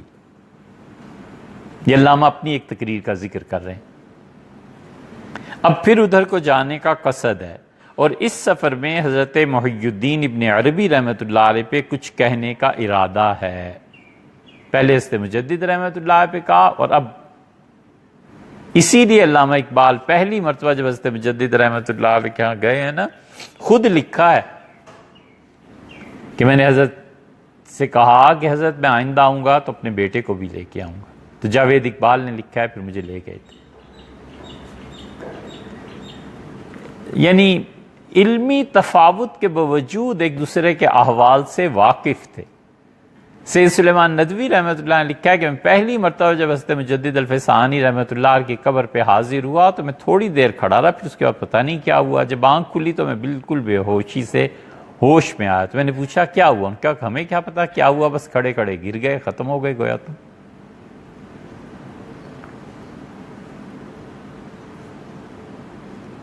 نظر بائیں حال چند امور دریافت طلب ہیں، جناب کے اخلاق کریمانہ سے بعید نہ ہوگا اگر ان سوالات کا جواب شافی مرحمت فرمایا جائے۔ نمبر 1، اول یہ کہ حضرت شیخ اکبر محی الدین ابن عربی رحمۃ اللہ علیہ نے تعلیم حقیقت زمان کے متعلق کیا کہا ہے اور ائمہ متکلمین سے کہاں تک مختلف ہے۔ اتنا بڑا سوال ہے کہ زمانہ، ٹائم، اس کو دو طرح سے ڈیفائن کیا گیا. ائمہ متکلمین نے زمانے کے متعلق کیا کہا ہے اور ابن عربی رحمۃ اللہ علیہ کا مسلک اس بارے میں کیا ہے. مجھے دونوں کی تلاش ہے، آپ مجھے بتائیے. وجہ اس کی یہ ہے کہ حضرت خود درس دیتے تھے فتوحات مکیہ کا، فصوص الحکم کا. اب کبھی کوئی شخص ملے نا جو فصوص الحکم اور فتوحات مکیہ پڑھا سکتا ہو تو ہمیں ضرور بتانا یار. شہروں کے شہر خالی ہیں اور ایک سطر پڑھنے والا کوئی نہیں رہا. یہ مسلمانوں کا کلاسیکل لٹریچر تھا، ایسا کلاسیکل لٹریچر تھا کہ پڑھے لکھے لوگ جب بیٹھتے تھے اپنے کام کاج سے فارغ ہو کے تو ان چیزوں پر بحث کرتے تھے. ان چیزوں سے علم، تعلیم، ادب، یہ سب چیزیں پھوٹتی تھیں آگے. نمبر 2، یہ تعلیم شیخ اکبر کی کون کون سی کتب میں پائی جاتی ہے اور کہاں کہاں؟ اس سوال کا مقصود یہ ہے کہ سوال اول کے جواب کی روشنی میں خود بھی ان مقامات کا مطالعہ کر سکوں. علامہ اقبال فتوحات مکیہ اور فصوص الحکم پڑھتے تھے. سچی بات یہ ہے کہ جب ہم نے ان کے خطوط پڑھے تو ہمیں اندازہ ہوا کہ ان کا مطالعہ کتنا وسیع تھا. اس سے پہلے خود ہمیں تو اندازہ ہی نہیں تھا کہ اتنا پڑھتے تھے. یہی سوال انہوں نے سید سلیمان ندوی رحمۃ اللہ سے بھی کیا. علم کے اس درجے پہ یہ لوگ فائز تھے. نمبر 3، حضرات صوفیہ میں سے اگر کسی اور بزرگ نے بھی حقیقت زمان پر بحث کی ہو تو ان بزرگ کے ارشادات کے نشان بھی مطلوب ہیں. یہی سوال ادھر بھی کیا، یہی سوال ادھر بھی کیا. مولوی سید انور شاہ مرحوم و مغفور نے مجھے عراقی کا ایک رسالہ مرحمت فرمایا تھا.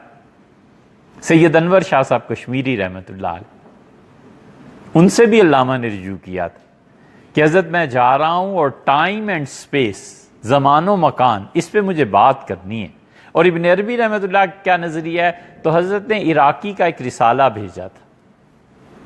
عراقی کا جو رسالہ حضرت نے بھیجا تھا ہے یہ بہت تفصیل طلب، کبھی خیال رہا تو اس پہ بات کریں گے کیونکہ اس کا تعلق پوری تحقیق سے ہے. یہ تحقیق اگر کوئی بچہ ڈاکٹریٹ کرنا چاہے تو اس کا موضوع کہ عراقی کا کون سا رسالہ حضرت نے انور شاہ صاحب رحمۃ اللہ علیہ نے علامہ اقبال کو دیا تھا غایت مکان اور زمان پہ. اور خلاصہ اس کا یہ ہے کہ رضا لائبریری رامپور میں پایا جاتا ہے، ہم نے وہاں دیکھا ہے. اس کے علاوہ یہ ملتا نہیں. اس کے نام مختلف ہیں، حتیٰ کہ عراقی کی خود چیزوں کو آپ دیکھیں تو آپ کو اس میں اس کتاب کا نام نہیں ملتا. عراقی پہ اثر کیوں ہوا تھا؟ عراقی اصل میں داماد ہیں حضرت شیخ بہاؤالدین زکریا ملتانی رحمۃ اللہ علیہ کے، اور عراقی نے پڑھا تھا ابن عربی کو اور ان کے خلفاء اور ان سب کو. ان کے خلفاء سے تلمذ بھی حاصل تھا. تو ہندوستان میں یہ وحدت الوجود اور شعور کچھ نہیں تھا. چشتی خود اس سے بالکل دور رہے ہیں. کب تک؟ حضرت فرید الدین مسعود شکرگنج رحمۃ اللہ کے زمانے میں چشتیوں میں بھی یہ بات نہیں تھی. ہوا یہ کہ اس وقت ہندوستان بھر میں جو لوگ دین میں امام سمجھے جاتے تھے 3 جگہیں تھیں. ایک فردوسیہ سلسلہ، وہ بھی تفصیل طلب ہے، ایک حضرت مخدوم پاک پتن میں، اور ایک ملتان میں بہاؤالدین زکریا ملتانی رحمۃ اللہ. ان دونوں حضرات میں ملتان اور پاک پتن میں اتنی گہری محبت تھی کہ خط و کتابت سب چیزیں ہوتی تھی. ایک مرتبہ حضرت نے محبت اور خوشی سے ملتان سے خط لکھا اور اس میں لکھا کہ فرید درمیان من و تو عشق بازی است. فرید مسعود شکرگنج، ہمارے اور تمہارے درمیان آج کل عشق کا کھیل چل رہا ہے. تو حضرت نے جواب میں لکھا کہ میان من و تو عشق است بازی نیست. حضرت آج کل ہمیں آپ کو اور آپ کو ہم سے عشق ہے، کھیل نہیں ہے.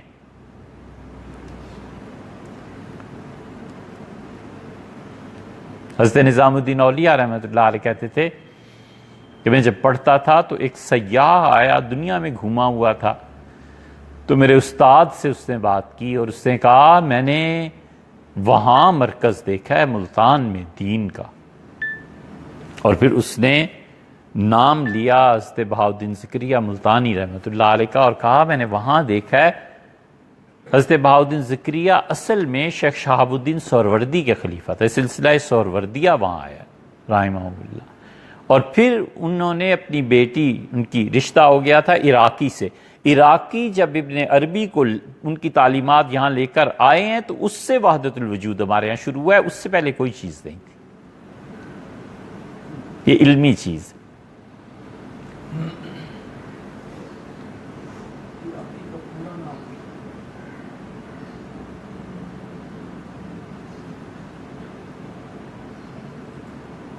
وہ سیاح لکھتا ہے، حضرت لکھتے ہیں نظام الدین اولیاء رحمۃ اللہ نے فرمایا اس سیاح نے کہا کہ دین کا مرکز تو ملتان میں ہے، میں نے وہاں دیکھا ہے، اور پھر اس نے میرے استاد سے کہا کہ دین کا ایک اور مرکز، اس کے تو کہنے ہی کیا، اللہ اللہ، جب میں وہاں پہنچا تو مجھے پتا چلا کہ اسلام کیا ہے اور دین کیا ہے۔ میں حضرت فرید الدین مسعود رحمۃ اللہ علیہ کی خدمت میں حاضر رہا، خانقاہ میں انہیں دیکھتا رہا، عجیب آدمی ہے، اسے دنیا سے کوئی تعلق ہی نہیں، اتنا دور ہے دنیا سے کہ تن کا لباس اگر شریعت نے نہ کہا ہوتا تو شاید یہ بھی نہ ہوتا اس کے پاس۔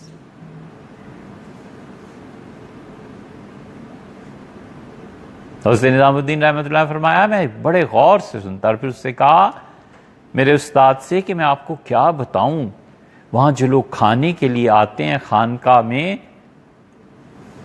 وہاں لنگر میں عورتیں چکی پیستی ہیں، اور 300 کے قریب عورتیں دیہات سے آتی ہیں، تہجد پڑھتی ہیں اور پھر آٹا پیستی ہیں، اور ہر عورت 10 پارے پڑھ کے جتنا آٹا پس جائے اٹھ جاتی ہے، بس۔ کہا میں نے وہاں دیکھا، اسی لیے حضرت نظام الدین اولیاء رحمۃ اللہ کہتے ہیں حضرت کی محبت کا پہلا بیج میرے دل میں وہ پھوٹا، اور پھر میں جب گیا تو میں نے دیکھا سارے درویش ایسے ہی زمین پہ سوتے ہیں، حضرت رحمۃ اللہ علیہ بھی ایسے ہی سوتے ہیں،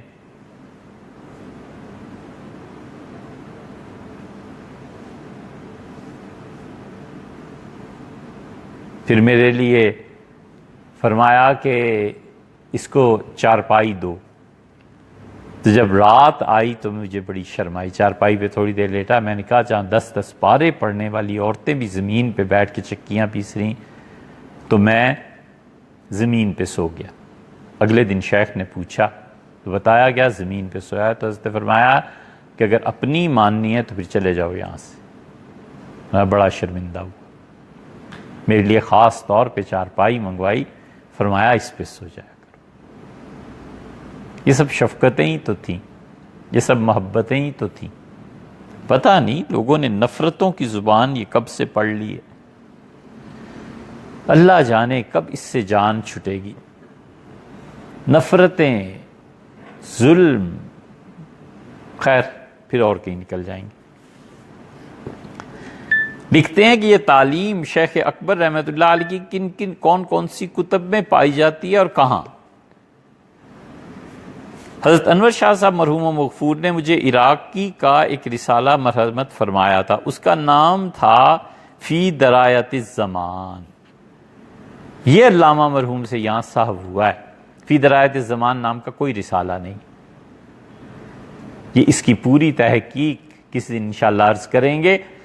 عراقی رحمت اللہ علیہ کی خود اپنی کتابوں میں بھی فہرست میں یہ نام نہیں ملے گا، جناب کو ضرور اس کا علم ہوگا، میں نے یہ رسالہ دیکھا ہے، یہ پیر مہر علی شاہ صاحب رحمۃ اللہ کو لکھ رہے ہیں کہ حضرت آپ کو علم ہوگا، مگر چونکہ یہ رسالہ بہت مختصر ہے اس واسطے مزید روشنی کی ضرورت ہے۔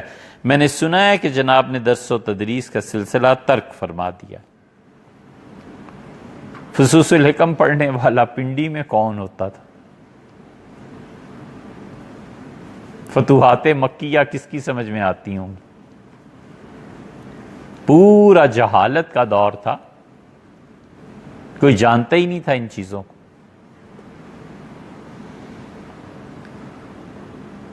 صرف یہاں بنیادی طور پہ پنڈی میں زیادہ آبادی پائی جاتی تھی نا، بنیادی طور پہ وہ انگریزوں کے جاسوس ہوتے تھے بس. ہر چوتھا پانچواں آدمی انگریزوں کا جاسوس ہوتا تھا. یہاں سے لوگ جاتے ہوئے گھبراتے تھے، پنڈی اسٹیشن سے گزرتے ہوئے گھبراتے تھے کہ کوئی پنڈی والا بیٹھ گیا ہے تو یہ ضرور انگریزوں کی کوئی نہ کوئی جاسوسی کرے گا. پیسے ہوتے نہیں تھے اتنے، گوروں کو آسانی سے مل جاتے تھے لوگ، اتنے پیسے دیے. کبھی وہی بات ہے، India office library, British library میں جانا ہو تو یہاں کے کتنے لوگوں کے نام پرچیوں پہ لکھے ہوئے مل جائیں گے کہ فلاں محلے کا رہنے والا ہے، کمیٹی چوک کا، اس جگہ کا، اس گلی کا رہنے والا ہے، اتنے پیسے دیے ہیں اور یہ مخبری کی ہے.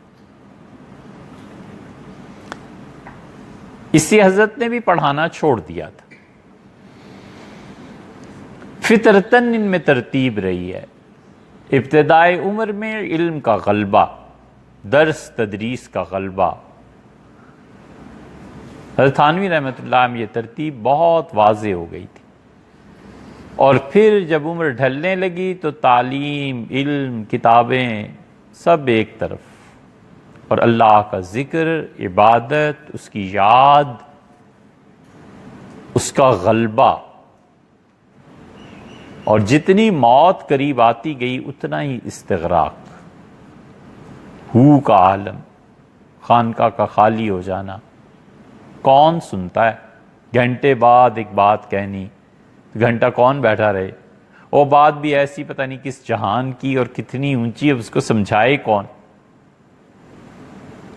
یہ ایک فطری ترتیب ان چشتیوں میں رہی ہے.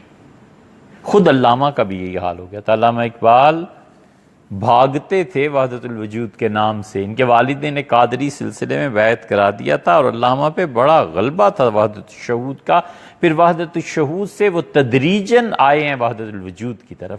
اس سلسلے میں بھی میں نے سنا ہے کہ جناب نے درس و تدریس کا سلسلہ ترک فرما دیا ہے. اس واسطے مجھے یہ عریضہ لکھنے میں تأمل تھا، لیکن چونکہ مقصود خدمت اسلام ہے، مجھے یقین ہے کہ اس تصدیعہ کے لیے جناب مجھے معاف فرمائیں گے اور جواب باثواب سے ممنون فرمائیں گے. باقی التماس سے دعا. Muhammad Iqbal, barrister at law, Lahore. یہ اصل جو خط تھا نا، اس کی فوٹو کاپی بھی انہوں نے دے دی ہے. یہ خط ہے جس کا کئی مرتبہ ہم نے حوالہ دیا ہے. اس سے جن صاحب کو بھی تھا کہ یہ کیا چیز ہے، ان کی خدمت میں گزارش ہے کہ اس کو دیکھ لیں. صفحہ 370 پہ علامہ کے اپنے قلم سے یہ خط انہوں نے اس کی فوٹو کاپی دے دی. ایک خط اور بھی سنا دیں. یہ خط سیاسیات سے بھی تعلق رکھتا ہے. 1933 میں ہندوستان میں کون کون سے سیاسی لیڈر تھے؟ اس پردے کے پیچھے کون کون بیٹھے ہوئے ہیں آپ سب جانتے ہیں. علامہ کبھی سن لیجئے یہ کیا کہتے ہیں. راغب حسن کے نام خط لکھا ہے 31 اگست سن 33 میں. ڈیئر راغب صاحب، السلام علیکم. میں 2-4 روز سے علیل ہوں اور مزمحل. وجہ شاید درد دنداں، دانتوں کا درد، فلاح دنداں، اخراج دنداں، مگر اخراج سے گھبراتا ہوں. دانت اکھیڑ دے، اس سے گھبراتا ہوں، اگرچہ اس کا تجربہ بھی پہلے کر چکا ہوں. آپ نے جو کچھ لکھا ہے اس کا ایک ایک حرف درست ہے. بہت تلاش کی لیکن یہ راغب کے نے جو خط لکھا تھا علامہ کو وہ نہیں ملا، لیکن اس کی تصویر فرمائیے. مجھ کو ایک مدت سے اس کا احساس ہے کہ اب تو گزشتہ 5-4 سال کے تجربے نے مجھ کو اپنے تمام لیڈروں سے مایوس کر دیا ہے.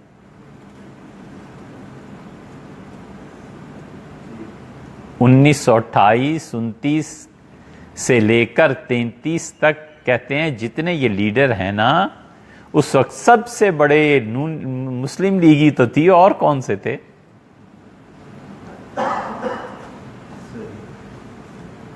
تجربہ نے مجھ کو اپنے تمام لیڈروں سے مایوس کر دیا ہے. جن لوگوں کے ہاتھ میں اس وقت زمام کار ہے ان سے کچھ نہ ہو سکے گا. ان کے تخیلات مریض اور تاریک ہیں. اس سے ہم نے جو کچھ چند مرتبہ یہ کہا ہے نا کہ اس ملک کے جتنے سیاستدان ہیں ایک شخص کو بھی اس میں سے نہ نکلے، کل کے کل جہالت کا مرکب اور جھوٹ ان کی گھٹی میں ان کی ماؤں نے شامل کر کے دیا تھا، یہ اسی وجہ سے جھوٹ کی گھٹی ماں نے دی تھی انہیں، فریب کی گھٹی دی تھی ماں نے۔ کوئی ایک آدمی مجھے بتاؤ ایمانداری سے، چھوڑو سیاست، سچا ہے؟ کل کیا کہا تھا، آج کیا کہہ رہا ہے؟ میڈیا اب تو دکھاتا ہے نا کہ حضرت کی یہ تصویر بھی دیکھیں اور یہ بھی دیکھیں، یہ بھی دیکھیں اور یہ بھی دیکھیں۔ علامہ کہتے ہیں کہ 1928-29 سے لے کے 33 تک پچھلے جو 4-5 سال کے میرے تجربات ہیں، یہ سب کے سب ذہنی مریض ہیں لیڈر۔ میں نے بہت سوچا ہے، یہ آپ کے لیے بالکل نئی بات ہوگی، میں نے بہت سوچا ہے اور اکثر احباب نے مشورہ دیا ہے کہ آپ سلسلہ بیعت شروع کر دیں۔ یہ تھا علامہ کا مقام، کیا بیعت کیا کریں لوگوں کو، اپنی ایک جماعت بنائیں اور مسلمانوں کی خیر کے لیے کوئی کام کریں، مراد یہ ہے۔ مگر حقیقت یہ ہے کہ سلسلہ امارت سے جس کی بنا بیعت پر ہو گھبراتا ہوں، اور اس کی سب سے بڑی وجہ یہ ہے کہ کہیں ہماری پوری جماعت ہی ایک فرقہ بن کر نہ رہ جائے۔ اب خیال آتا ہے کہ کاش اس کی ایک فوٹو کاپی ڈاکٹر اسرار صاحب ہوتے تو انہیں بھیجتے۔ انہوں نے بھی تو یہی کیا تھا نا کہ ایک جماعت بنائی، بیعت شروع کی، اور وہ بیعت ان کی اپنے مقاصد کے لیے شرعاً درست تھی۔ یہ وہی فکر تھی جو مولانا ابوالکلام آزاد کی تھی۔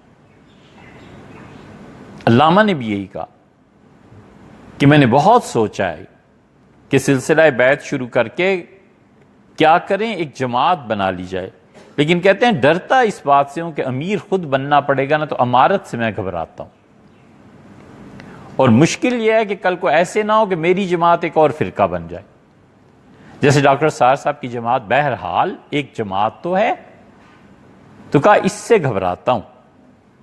اس کے علاوہ اس لیڈر گردی میں جماعت کا تیار کرنا بھی مشکل ہے۔ یہ لیڈر گردی کا لفظ خوب استعمال کیا ہے، جیسے آوارہ گردی ہوتی ہے، دہشت گردی ہوتی ہے، ایک لیڈر گردی بھی ہوتی ہے، ہر ایک کو لیڈر بننے کا شوق۔ یہ ویسے آپ سوچئے گا، اس دن بھی کچھ دوست آئے ہوئے تھے تو ہم نے کہا کدھر، کہنے لگے ینگ لیڈرشپ، تو بڑی ہنسی آئی، ہم ہنسے بھی، ہم نے کہا یار اس ملک میں کبھی فالوورشپ کا کورس بھی کسی نے چلایا ہے؟ ہر کوئی لیڈر ہی بنانے پہ تلا ہوا ہے، اور کچھ ایسا کورس بھی چلاؤ کہ کچھ ادب طریقہ بھی سکھاؤ کہ کسی کے ساتھ اگر چلنا ہو تو کیسے چلتے ہیں۔ لیڈر سے کم تو پیدا ہی نہیں نہ ہوتے یہ، ایک یہ اور ایک ان میں حرام ہے مزدور، مینیجر، ٹھیکیدار، مطلب ہے اس سے کم کوئی عہدہ ہی نہیں ہے کہ ہم نے کام نہیں کرنا، ہم نے کام دوسروں سے لینا ہے، ہم ظاہر ہے کہ ہمارے جیسا کوئی نہیں۔ تو علامہ کہتے ہیں کہ لیڈر گردی میں جماعت کا تیار کرنا بھی مشکل ہے اس وقت، اس لیے کہ اس وقت جو ہندوستان پہ چھائی ہوئی مسلمانوں کی جماعت تھی، جذباتیت کے ساتھ جو لوگ ساتھ دے رہے تھے، مسلم لیگ تھی۔ مسلم لیگ میں لیڈر وہ تو کریے اور کوچے کوچے میں تھا، وہ تو ان کی تعداد ہی شمار کرنا دشوار تھی، اور دیگر حضرات اس کی راہ میں مخل ہوں گے۔ یعنی اگر میں نے بیعت شروع کر دی اور ایک جماعت میں نے تیار کر دی تو یہ جو مسلمان لیڈر ہیں نا باقی، وہ مجھے روکیں گے، میرے سامنے اور مصیبت کھڑی کر دیں گے۔ غرض کہ فی الحال کوئی راہ اس تاریکی میں نظر نہیں آتی اور ملت پست اور مزمحل ہو رہی ہے۔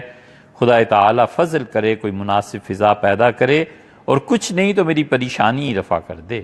زیادہ کیا عرض کروں، امید ہے کہ آپ کا مزاج بخیر ہوگا۔ فقط مخلص محمد اقبال۔ یہ سیاسی خط ہے، اسے دکھانا چاہیے کہ 1928-29 کے حالات میں اور 33 تک علامہ اقبال کے سامنے کون سے لیڈر تھے جن کو وہ کہہ رہے ہیں کہ ایک تو یہ نفسیاتی مریض ہیں خیال کے، اور تاریک ہے ان کی سوچ۔ ایک خط اور بھی پڑھ دیں بس، آج بات تو ختم ہو گئی، لیکن یہ بات علم سے تعلق رکھتی ہے۔ بہت سے بچے ایسے ہوتے ہیں جو پوچھتے ہیں کہ ڈاکٹریٹ کے لیے کیا موضوع ہے، یہ ڈاکٹریٹ کے موضوع ہیں۔ عراقی کے رسالے پہ کیا بحث ہوئی ہے، یہ ڈاکٹریٹ کا موضوع ہے، اس پہ کام کرنا چاہیے۔ اور پھر علامہ اقبال کا وہ لیکچر بھی جس میں زمان و مکان کی بحث ہوئی ہے، ان خطوط کو الگ کرنا چاہیے، کس کس کو انہوں نے خط لکھا۔ دو نام تو ہمیں نے بتا دیے، سید سلیمان ندوی اور پیر مہر علی شاہ صاحب رحمہ اللہ۔ برکات ٹونکی رحمہ اللہ، ان کو بھی لکھا تھا۔ عراقی کا یہ رسالہ انہوں نے بھی چھاپا تھا، ان کے پوتے کراچی میں ہمارے استاد حکیم صاحب تھے، انہوں نے بھی چھاپا تھا۔ یہ سب چیزیں اس کی ایک یہ موضوع ہے، اس پہ یہ سارے ایسے موضوعات ہیں کہ کیا مصرع تھا،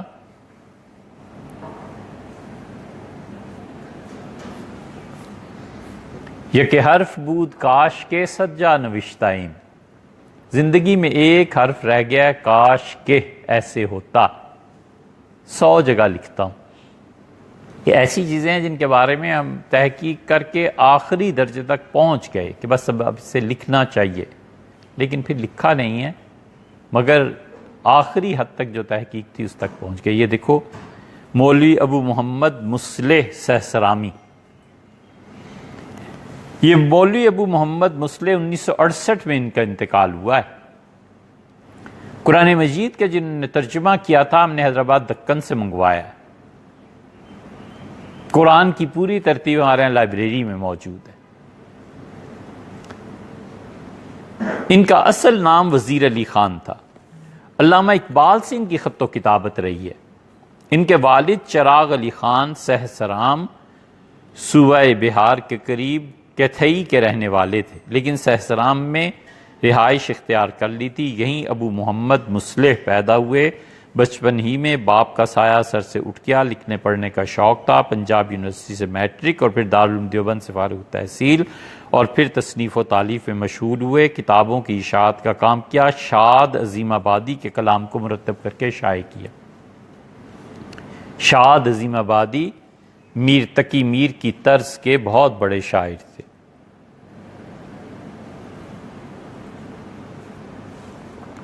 تو ہے نا مشہور غزل ان کی، کمال کی بات کہی ہے، میں حیرت و حسرت کا مارا خاموش کھڑا ہوں ساحل پہ، دریائے محبت کہتا ہے آ کچھ بھی نہیں پایاب ہیں،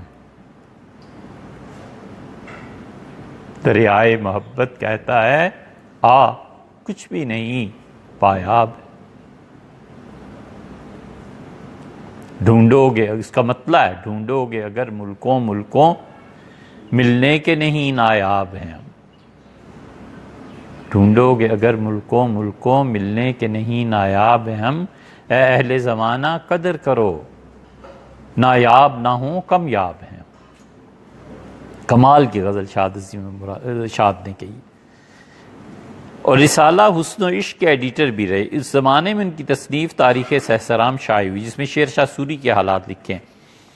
بعد ازاں مولوی ابو محمد مصلح کلکتہ چلے گئے۔ انہوں نے اپنا مطبع خریدا، اخبار الاصلاح جاری کیا۔ یہ مختصر سا پڑھ رہے ہیں۔ اس اخبار کی ایک خریدار بیگم نواب نذیر جنگ بھی تھیں، چنانچہ ان کے توسل سے نواب صاحب کی دعوت پہ وہ مستقل طور پہ حیدرآباد دکن منتقل ہو گئے۔ یہاں تصنیف و تالیف کا کام شروع کیا، اپنا عالمگیر پریس قائم کیا، اور ان کی سب سے اہم تصنیف قرآن مجید بچوں کی تفسیر ہے، ہمارے یہاں ہے، جو نظام کے زمانے میں اسکول کے نصاب میں داخل ہوئی تھی۔ یہ تفسیر 2 مرتبہ شائع ہوئی، پہلے مرتبہ 1930 میں، پھر 1964 میں۔ جب علامہ اقبال 1929 میں عثمانیہ یونیورسٹی میں خطبات کے سلسلے میں حیدرآباد پہنچے تو مولوی ابو محمد مصلح نے نواب نذیر جنگ کے ساتھ ان سے ملاقات کی اور اپنا مختصر سا تعارف کراتے ہوئے کہا کہ قرآن کا اولین مقصد یہ ہے کہ اس کی تعلیم معانی کے ساتھ لازم کی جائے۔ علامہ اقبال نے اپنے ارد گرد بیٹھے ہوئے تعلیم یافتہ نوجوانوں پر نظر ڈالی اور ان سے کہا کہ مولوی صاحب، آپ کی تحریک سے کس کو انکار ہو سکتا ہے، مگر پہلے تو یہ بتائیے کہ قرآن پڑھے گا کون؟ آپ جو قرآن کی دعوت دے رہے ہیں تو یہ لڑکے جو سامنے بیٹھے ہیں ان کو قرآن پڑھے گا؟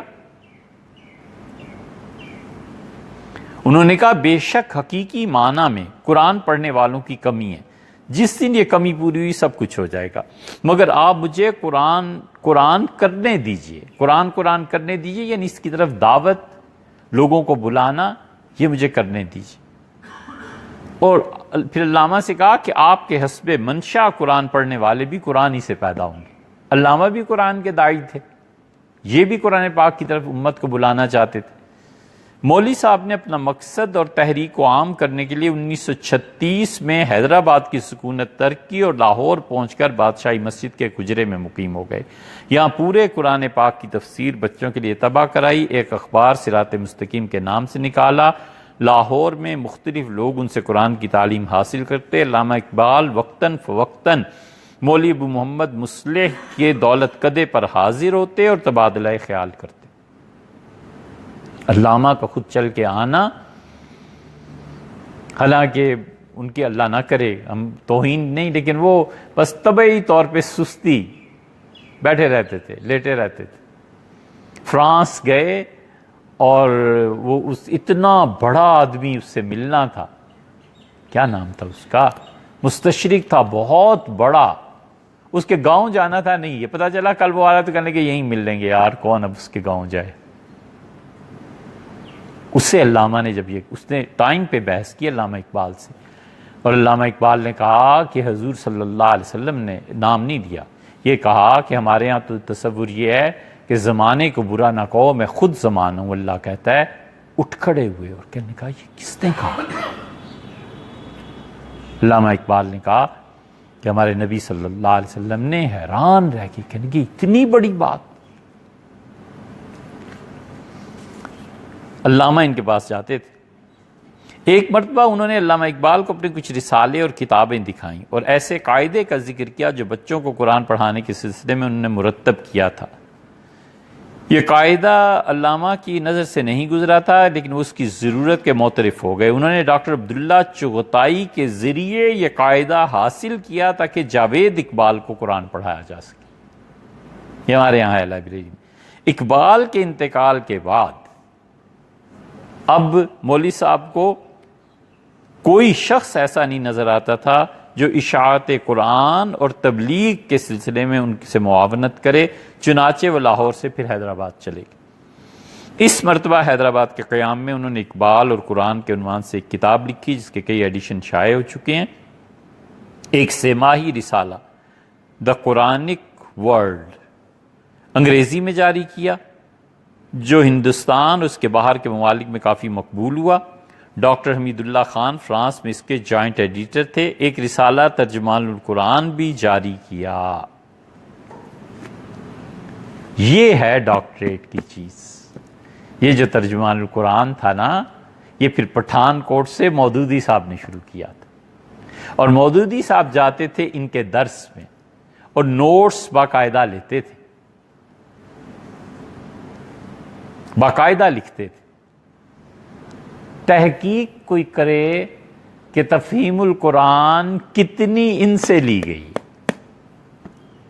بس یہ ایک جملہ ہے، اس لیے یہ خط سنایا ہے کہ تفہیم القرآن جو ہے اس میں مولوی ابو محمد مصلح سہسرامی 1968 میں انتقال ہوا نا، رحمہ اللہ، ان کا کتنا حصہ ہے۔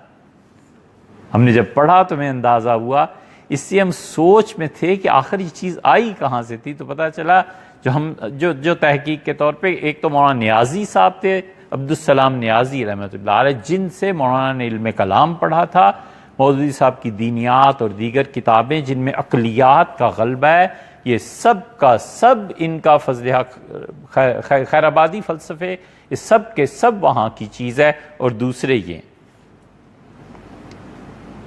علی بھائی اشرف اینڈ کمپنی بمبے کی خواہش پہ مولوی صاحب نے ایک توضیحی ترجمہ توضیح القرآن کے نام سے 3 برس بمبئی میں رہ کر کیا، جس کو مطبع محمدی بمبئی نے نہایت اہتمام سے 1961 میں شائع کیا تھا۔ شاید یہ نسخہ یہاں ہے، ہم نے منگایا تھا۔ ایک اور ترجمہ بے نظیر ترجمہ قرآن بھی کر رہے تھے، جو صرف 7 پاروں تک ہو سکا، اگر وہ پورا ہو جاتا تو واقعی بے نظیر ہوتا۔ مولوی ابو محمد نے اپنی پوری زندگی قرآن اور تبلیغ اسلام میں گزاری۔ اپنے وقت کا مشہور ادارہ عالمگیر تحریک قرآن کسی جگہ کا نام لکھا ہے مٹا ہوا ہے. یہ حیدرآباد دکن، حیدرآباد ہم گئے تھے، ہم نے وہاں بھی پوچھا تھا کہ عالمگیر تحریک قرآن کا دفتر کہاں ہے، کچھ بتاؤ. وہاں لوگ جانتے ہی نہیں تھے. ابتدا میں اس ادارے نے سلیس اور سہل زبان میں قرآن پاک کے تراجم، پاروں کی تراجم اور تفسیر بچوں اور عربی زبان سے نابلد اصحاب کے لیے شائع کی. پھر دیگر اسلامی علوم و فنون پر بھی مطبوعات شائع کی. آج بھی عالمگیر تحریک قرآن کی متعدد مطبوعات اس کے پرانے دفتر میں مقفل ہیں اور باوجود بسیار کوشش کے منظر عام پر نہیں آ سکی. یہ جتنے ہمارے دوست اس کو سن رہے ہیں نا یا سنتے ہیں، ان میں جو حیدرآباد دکن کے ہیں، یقیناً وہ لوگ بھی سنتے ہیں، اللہ انہیں جزائے خیر دے. یہ ان کا کام ہے کہ عالمگیر تحریک قرآن میں جو تالوں کے پیچھے پڑا ہوا ہے نا سرمایہ مولانا کا، اس کو سامنے لائیں. نہیں چھپتا یار، نہ صحیح، فوٹو کاپی منتقل کر دیں. ممکن ہے یہاں کوئی تحقیق کر لے، چھاپ دے. ایک بندے نے قرآن پہ کام کیا، آپ اتنا تو کریں نا کہ اس کا کام آگے کو پہلے پہنچے، امت تک پہنچے. اس لیے اس کو یہ نفیسہ بانو مولوی صاحب کی بیٹی تھی، انہوں نے بھی اپنے والد پہ لکھا ہے. اور بھی اسی طرح ملگوڑا کوئی جگہ ہوگی، حمایت نگر، وہاں پہ دیکھنا چاہیے، انہوں نے پتہ لکھا ہے اس کا، ہمیں نہیں معلوم.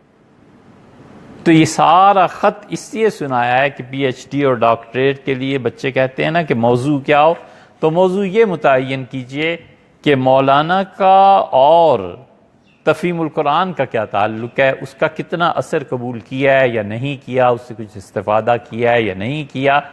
پھر اس سے آگے کو مزید رائیں کھلیں گی. باقی آئندہ انشاءاللہ.